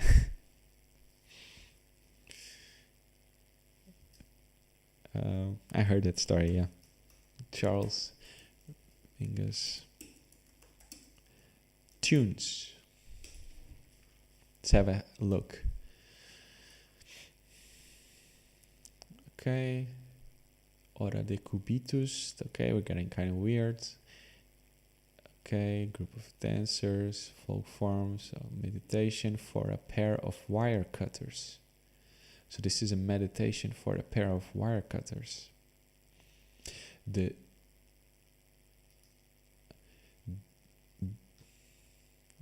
What? The shoes of the fisherman's wife are some jive-ass slippers. That's the name of the song. From the album Let My Children Hear Music. So this was not a person that really cared about what you thought. He wrote a lot of things, also activist for people who, were discriminated or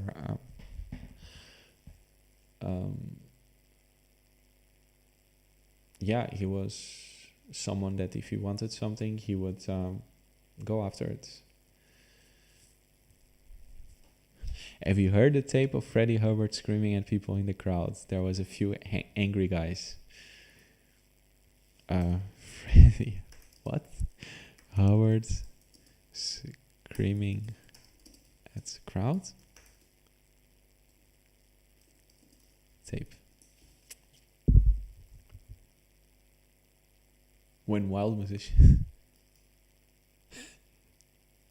It's from the press. This is an article.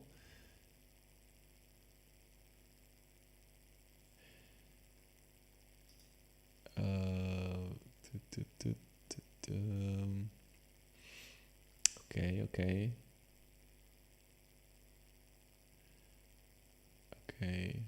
Drunken Adams. Was a disaster night. So this is a news article talking about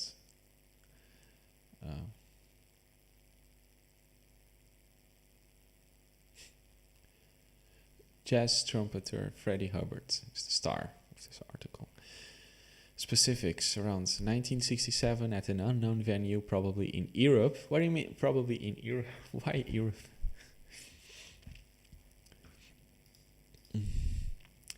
You might have to. Maybe I think this is like a description of what happened on the tape. On a bootleg tape that has been passed from collector to collector for close to 40 years, Hubbard can be heard unleashing some torrential trumpet riffs and then uncorking the full tirades to a jeering audience. Fuck you, why?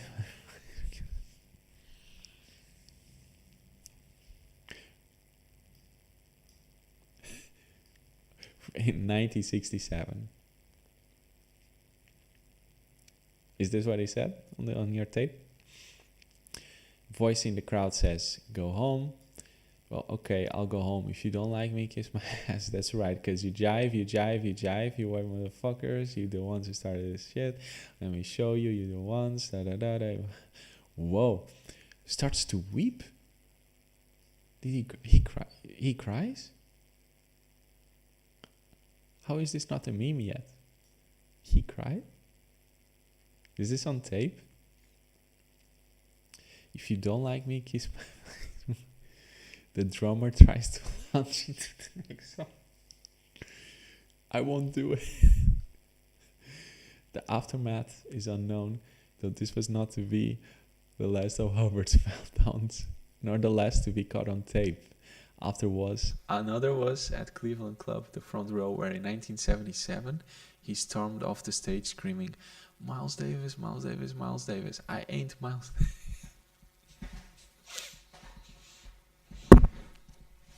Man, what a time to be alive. Imagine you go to a concert of Jacob Collier and he just starts screaming at everyone because you just he starts crying because he's not Jamie Cullum or something.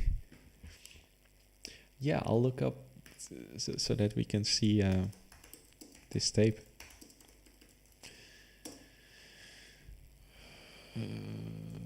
Tape.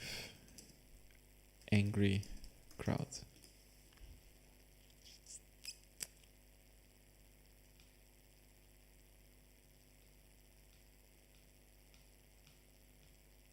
Oh well, I'll find it.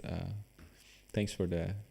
I don't remember in crime. I just and if he cried, that's next level.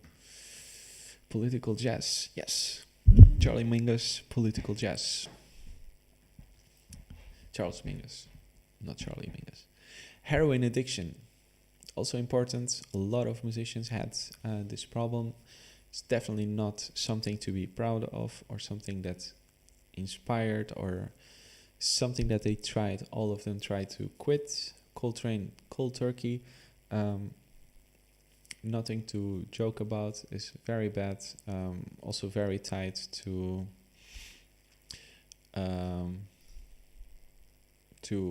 how it was to be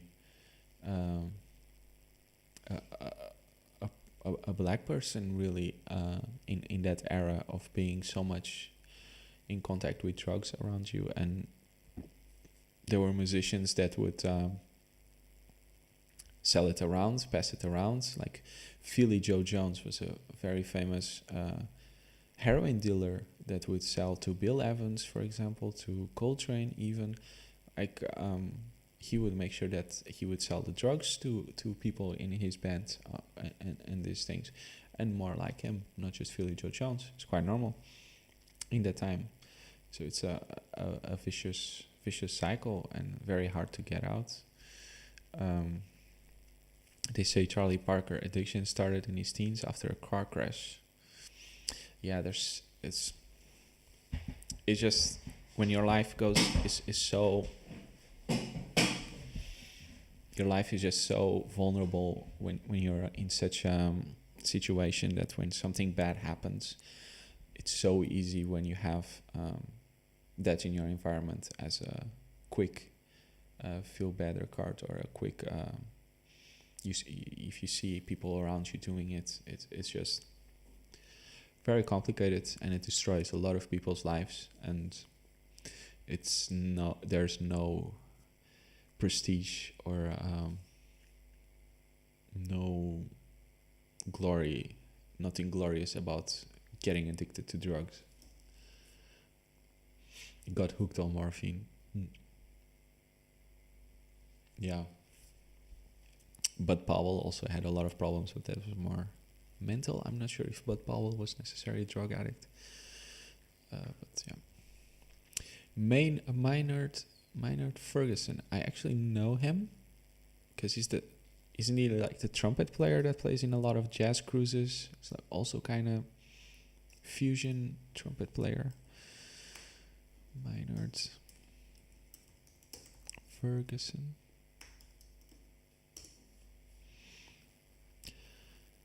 Oh, he passed away. Canadian jazz trumpeter and band leader.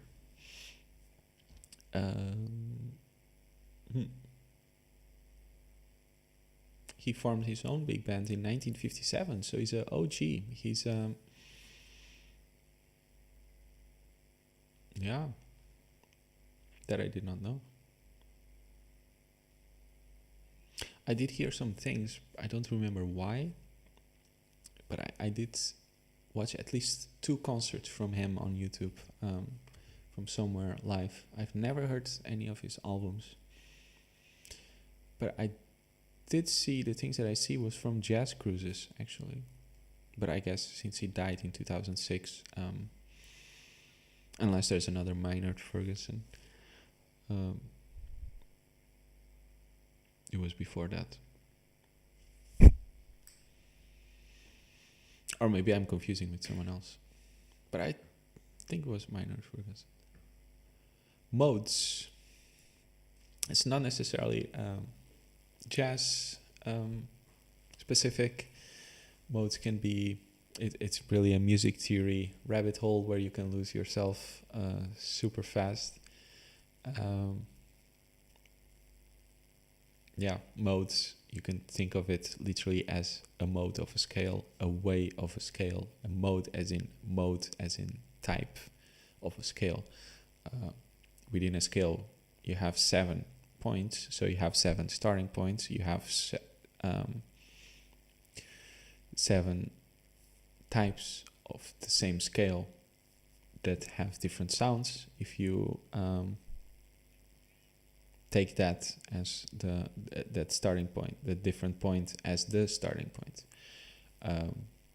That's where the idea of modal jazz came from, with Miles Davis, really thinking in modes. And there it's really important to clarify the root note of the mode, so that you don't have that you're just playing a tonality, but that you can really hear that it's a Dorian mode and not necessarily just C major with a D on the bass or something. That you really thinking of that mode with that root tone. Music theory about melody. It's not necessarily modal jazz. I don't know if there's modal jazz later on, so I'm not going to talk about modal jazz now. Just the music theory part. Sonny Rollins, super famous. I think him, Cannonball Adderley, John Coltrane, some of my favorite all-time saxophone players, best improvisers. Now Sonny Rollins, I think he's not playing anymore because he cannot play anymore, unfortunately. He's still alive though. Kind of like Keith Jarrett, they cannot play anymore right now. And it's a sad situation, but they gave us a lot, and he still does interviews. And it's really a person that's dedicated. He even took hiatus. He went on a year, I think, even where he wouldn't play before he made the Bridge album, where he just focused on playing. So he was very focused on the art that he was making.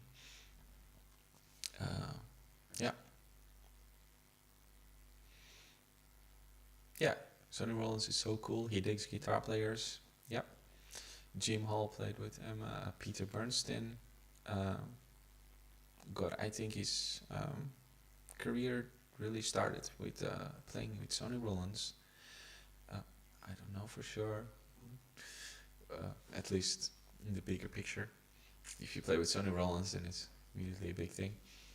And he said that Sonny Rollins wouldn't pretty much say anything about how to play. If you play in his band, he said just play like you play, because that's why I asked you. He wouldn't say play like this or play like that, or can you do more this, can you do more that. You would have total freedom, and so responsibility. Different type of leadership than someone as Coltrane, for example, or Cannonball Adderley. And you can also hear that in their playing. Also played a lot with Miles Davis. Minor 2-5, so that's the variation from the 2-5-1. 2-5-1 can be major or minor. I can show you the sound. This is a 2-5-1 in major, because it ends on major, and so the scale where you're deriving the chords from is major, C major. And then a minor 2-5-1 would be based off the C minor type of tonality.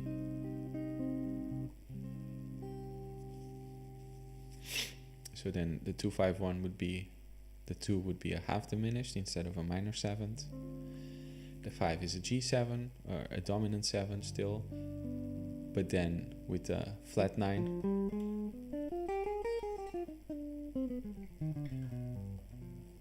And there you can have different types of sounds, but it is the flat 9 is important and the flat 13. And then you get a C minor. So yeah, that's a minor 2-5-1, the variation of a 2-5-1 in major. Russell Malone said the first time he played with Sony, he started to comping really fancy. Sony gave a murder look on him. After the gig, he said, "Russell, why do you think I started? I need space." Okay, so then maybe he did say... Yeah, but then I wonder if Russell Malone was playing differently than how he normally plays for some reason. So maybe then he did say something, I guess. Interesting. Russell Malone, he's an amazing guitar player. Comping, that is if you comping, just talked about it, play chords behind the soloist, if you do the accompaniment for the main voice. Multiple instruments can do this. Drums as a type of comping in their rhythms, how they with the snare drum usually. Bass can also comp, especially like in modern day sambas and stuff. You have like these big basses, bass guitars that can even play chords. So they can also even comp. Piano players comping chords, guitar also as well. And some saxophone players can also do comping. Like Ben Wendell does it sometimes. It's just roles function in a band. Subdividing, that is if you hear if you hear a click, for example, and then you subdivide there all the rhythms within that click. So you have something like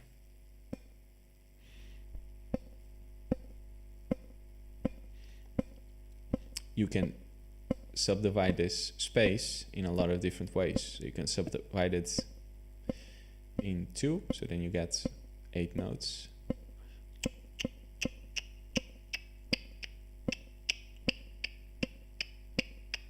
You can have triplets, so you subdivide it in 3.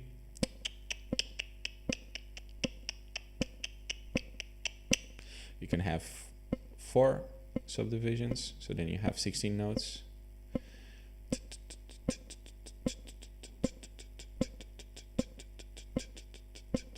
You can have quintuplets, so then you have 5 notes. Too late for me to do that, but you get the idea. you can do it more and more and more, and then you hear these things. At least that's what I think they mean with subdividing. I don't think they mean the pitches of the notes. That can also happen, but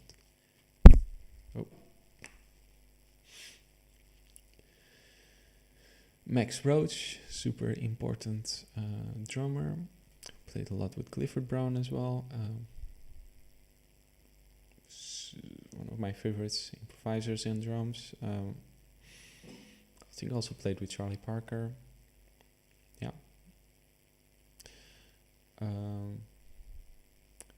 Fretless bass. Think of Checo Pastorius. Think of just a lot of different electric bass players that have no frets to because, well, usually wait, did Jaco Pastorius even play fretless bass? Because now I'm confused.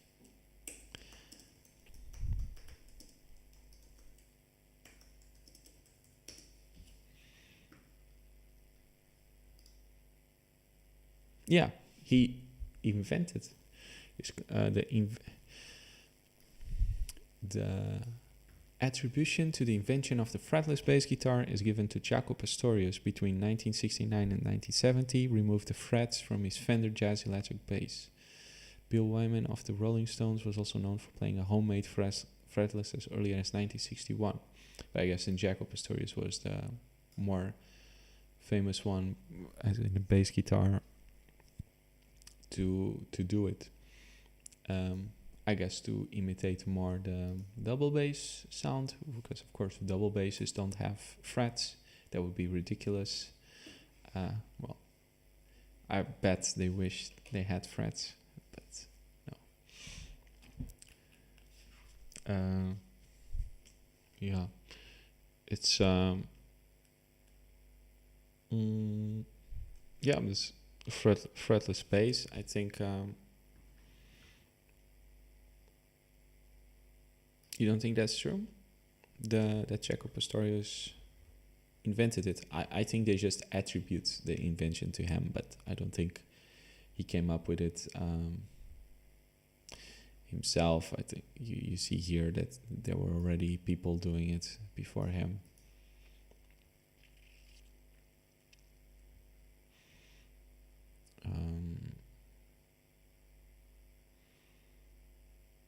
But yeah, that's the fretless bass. It's like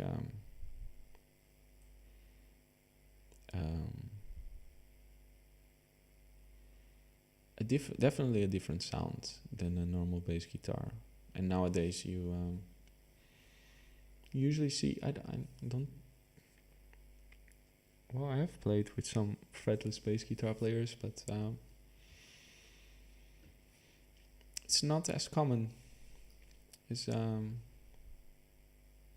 It seems if you listen to a lot of Jaco Pastorius. But Jaco also played with frets, I'm sure. I don't necessarily associate his sound with fretless bass.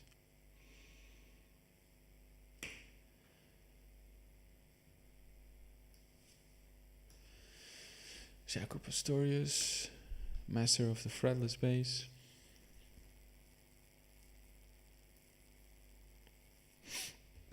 I don't think that's true that he invented.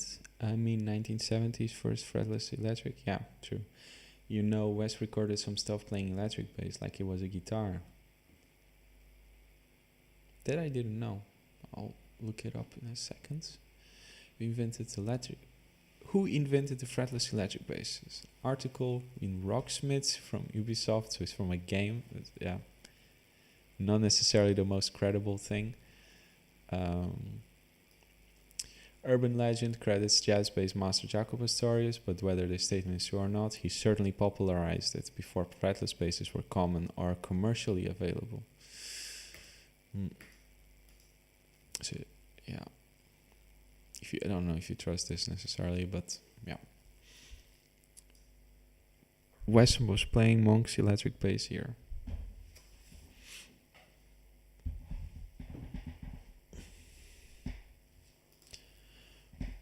Wes Montgomery bass, but I guess with frets then.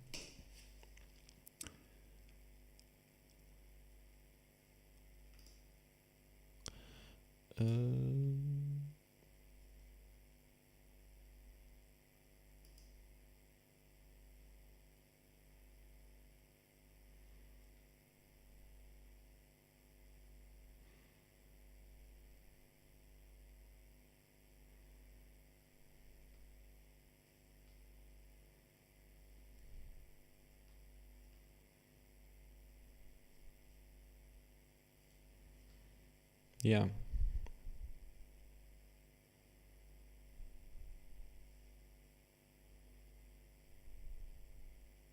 Yeah, I never realized, because I've listened to this I've listened to these recordings, but I thought it was just like a really low recording or something. But yeah, this body and soul tune up. Apparently people are not sure if it was like a 6-string bass guitar or and he just played it, or if it was an actual 4-string bass that he was playing. Yeah, because I've always thought it just sounds like a jazz guitar with really dark sound, but I guess it is an octave lower. Oh, quite an obscure mystery.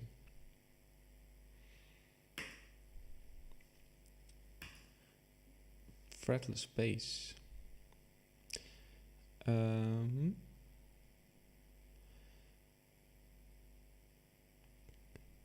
Paris. This just says Paris. Paris. Jazz.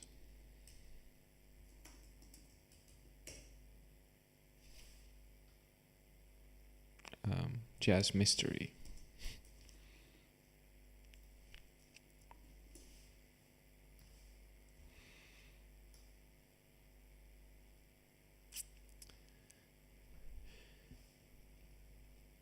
Jeffrey Boyle says, peace guitar, bro. Naka and his brother Monk was the first jazz musician to transition to electric bass in jazz. I've heard about that, yeah. Really good jazz. He played with Miles Davis, didn't he? Monk Montgomery. Really good family, like the trio.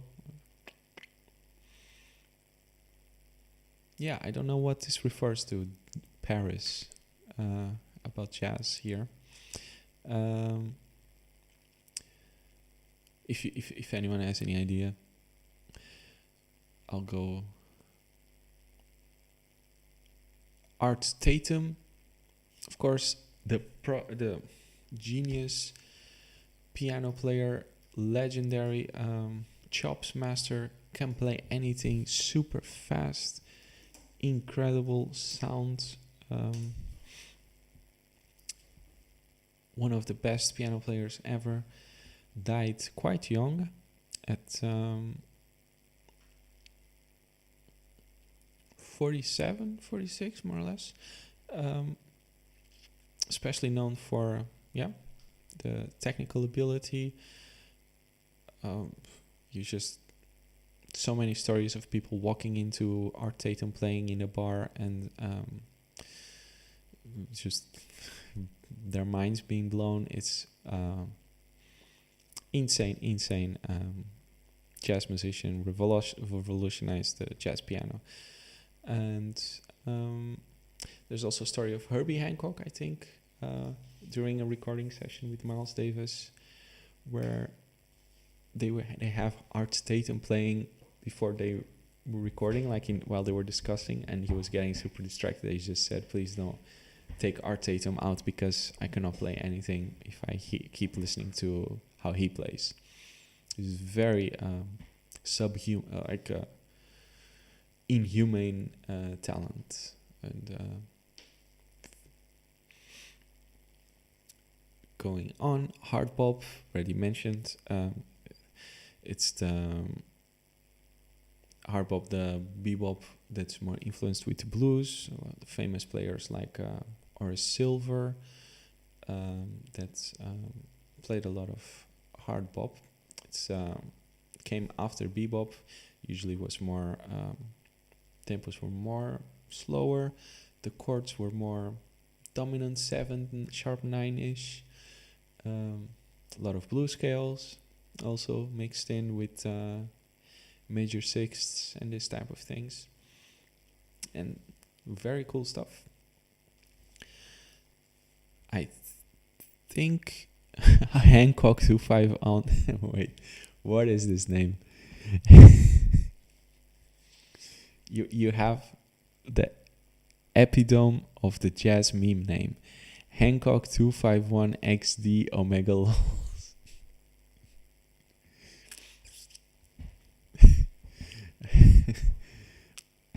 I think it refers to musicians like Kenny Clark moving and playing in Paris. Yeah, that's true. There's also here in the Netherlands, there's a famous jazz club in Leiden where Coleman Hawkins, I believe, played his last concert. There's also Dexter Gordon that played a lot around Europe. But I guess Paris, of course, is much more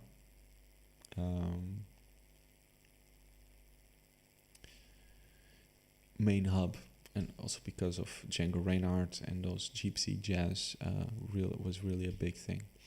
That hasn't been mentioned yet here in Iceberg. Rhythm changes, famous. I got rhythm tune from Gershwin that got reused a lot by bebop players, especially. Also, Lester Young has the Lester Leaps in, which is also rhythm changes. It's a chord progression that you can use. That is very good to practice. If you practice rhythm changes, you can play a lot of standards, especially if you transpose rhythm changes to other keys as well. It sounds like this. If I play the chords.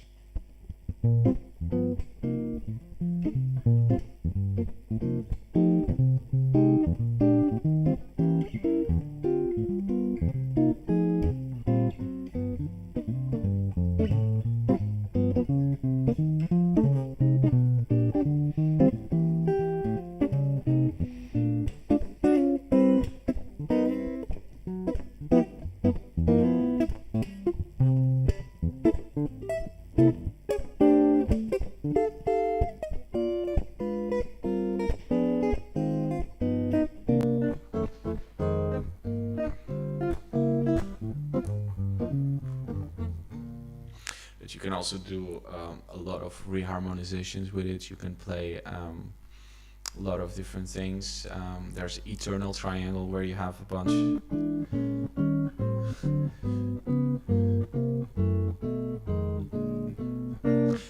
A lot of different chromatic 251s. You also have people that play coltrane changes on the rhythm changes on the A part. You have this really cool rhythm changes tune called Celia from Bud Powell. That's really cool. That starts with half diminished, actually. Well, it starts with the B flat, but then goes to the half diminished, C half diminished. So you have a minor 251 that resolves to major.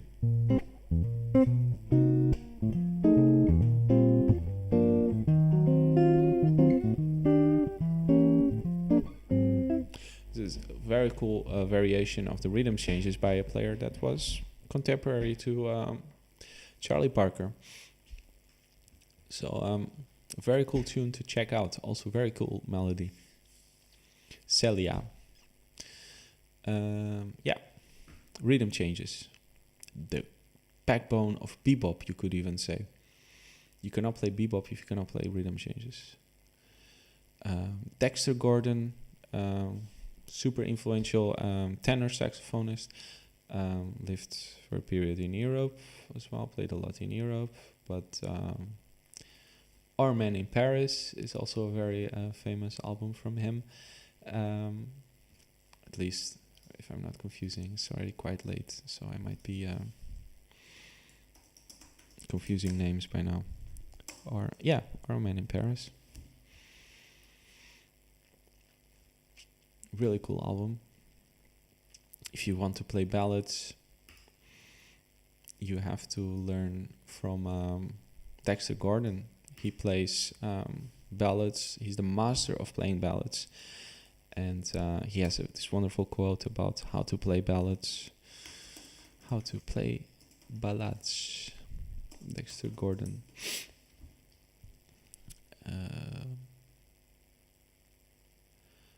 Well, it doesn't. I cannot find it right now, but it's basically that he would learn all the lyrics. He would. He cannot play a tune. The story was that someone asked to play a tune from the band, like, "Hey, maybe we can play this tune." And he said, "No, man, I cannot play it because I don't know the lyrics to the tune, even though he doesn't necessarily sing. He's just a saxophone player, but it tells you a lot about the phrasing and these things. However, of course, these jazz stories are all jazz stories, and who knows, like, if how true this is or not. But it is. I can imagine that at least he has a decent idea of how a singer would play this a ballad, for example. So very cool saxophone player, also very Latin influenced. Very cool Latin stuff. It's kind of like, Sonny Rollins, Dexter Gordon. Of course, there are different players, but like, Dexter Gordon, like laid back type of stuff. Laid back timing, master. Real book. It's the Bible of jazz, the forbidden Bible. There's a lot of stories about the real book. I've never had an actual real book. Never bought it. Real book. What is meant by real book? The physical book which has paper pages instead of moving. Oh, this is something else. What do you mean by a real book?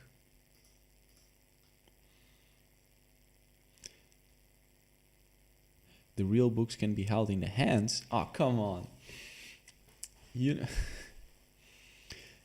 jazz real book. Come on.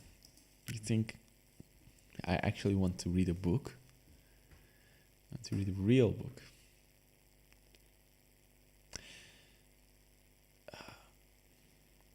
So who wrote it, actually? The official history of the real book. It's the go-to resource for jazz musicians, even though there are so many mistakes or things that are from a specific version, for example, Miles Davis. And as I said before, there's a lot of 2/5 ones that have been put here on these tunes without that much consideration for the original necessarily, more for improvisation-focused harmonies. So it's good to be aware of what the real book is for and what's purpose and how to memorize the tunes by yourself from a version so that you don't get too attached to the idea of a real book. I haven't used the real book in a long time. I do use the iReal Pro app for the changes of tunes, for example, and then you can edit yourself the changes if you are thinking more of a specific version, or if you know the song, or if you hear the song and see that they're playing different changes here, and then you can figure out and edit it on the app. On a book, it's written there, so then you have to scratch out. It's more. You cannot change versions that easy, and you have what you have there. And in an app, at least you can add things, you can delete things, you can make. It's just much more handy. Bill Clinton refers, of course, to the famous video of Bill Clinton playing saxophone live on TV. Unfortunately, I don't have desktop audio, I think, still. So for some reason it's not picking up videos when I play it here, unfortunately. But man, there's a very interesting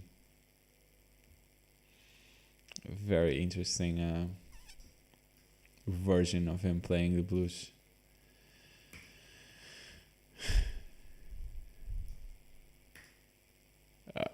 And also jazz, but there's even transcriptions of what he plays, and it's quite funny. Bill Clinton, the epitome of a saxophone player. Very cool. My favorite things: legendary recording, legendary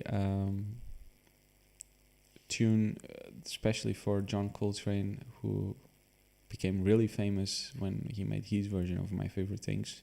But originally it was typical jazz waltz, standard, from a musical, from the sound of music, something like that. Yeah,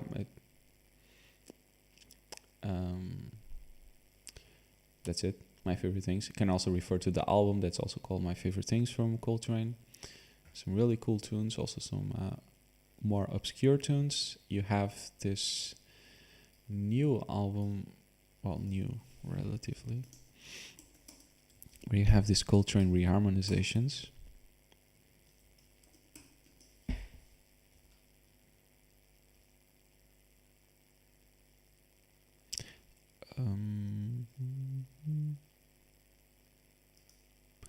I don't remember how it's called. Yeah, Coltrane's Sounds, it's called, this album.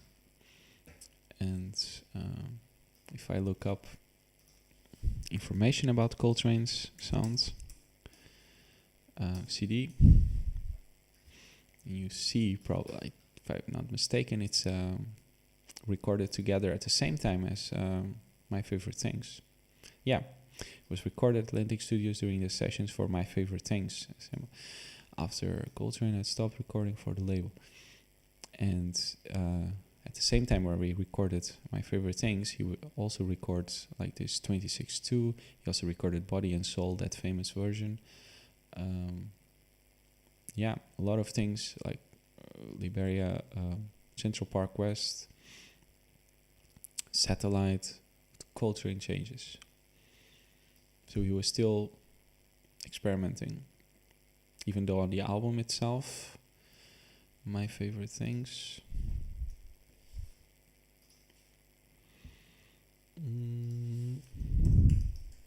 which tunes were on there again?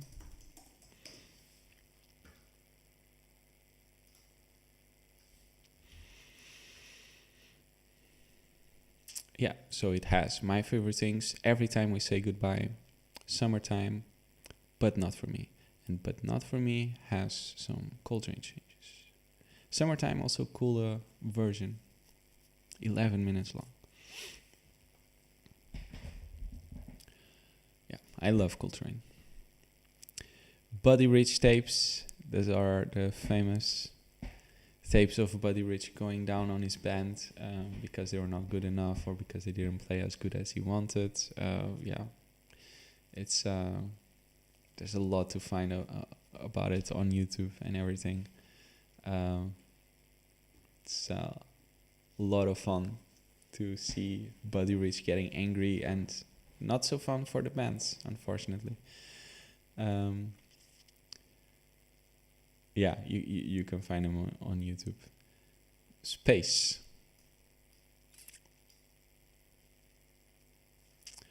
Space. What could it be? Any guesses? Jazz Space? Space music? Space Marine?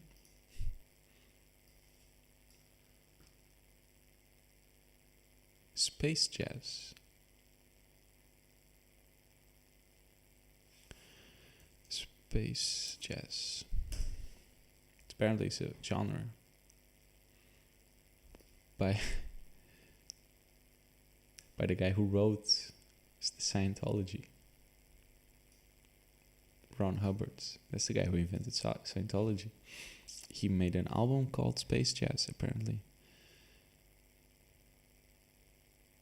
Oh, it's an album soundtrack companion to the novel Battlefield Earth by L. Ron Hubbard. He composed the music for the album. That's very interesting. I'm not sure if that was what was the reference in the iceberg, but very cool. Space Jazz. If it's as good as Scientology is, then you should check it out.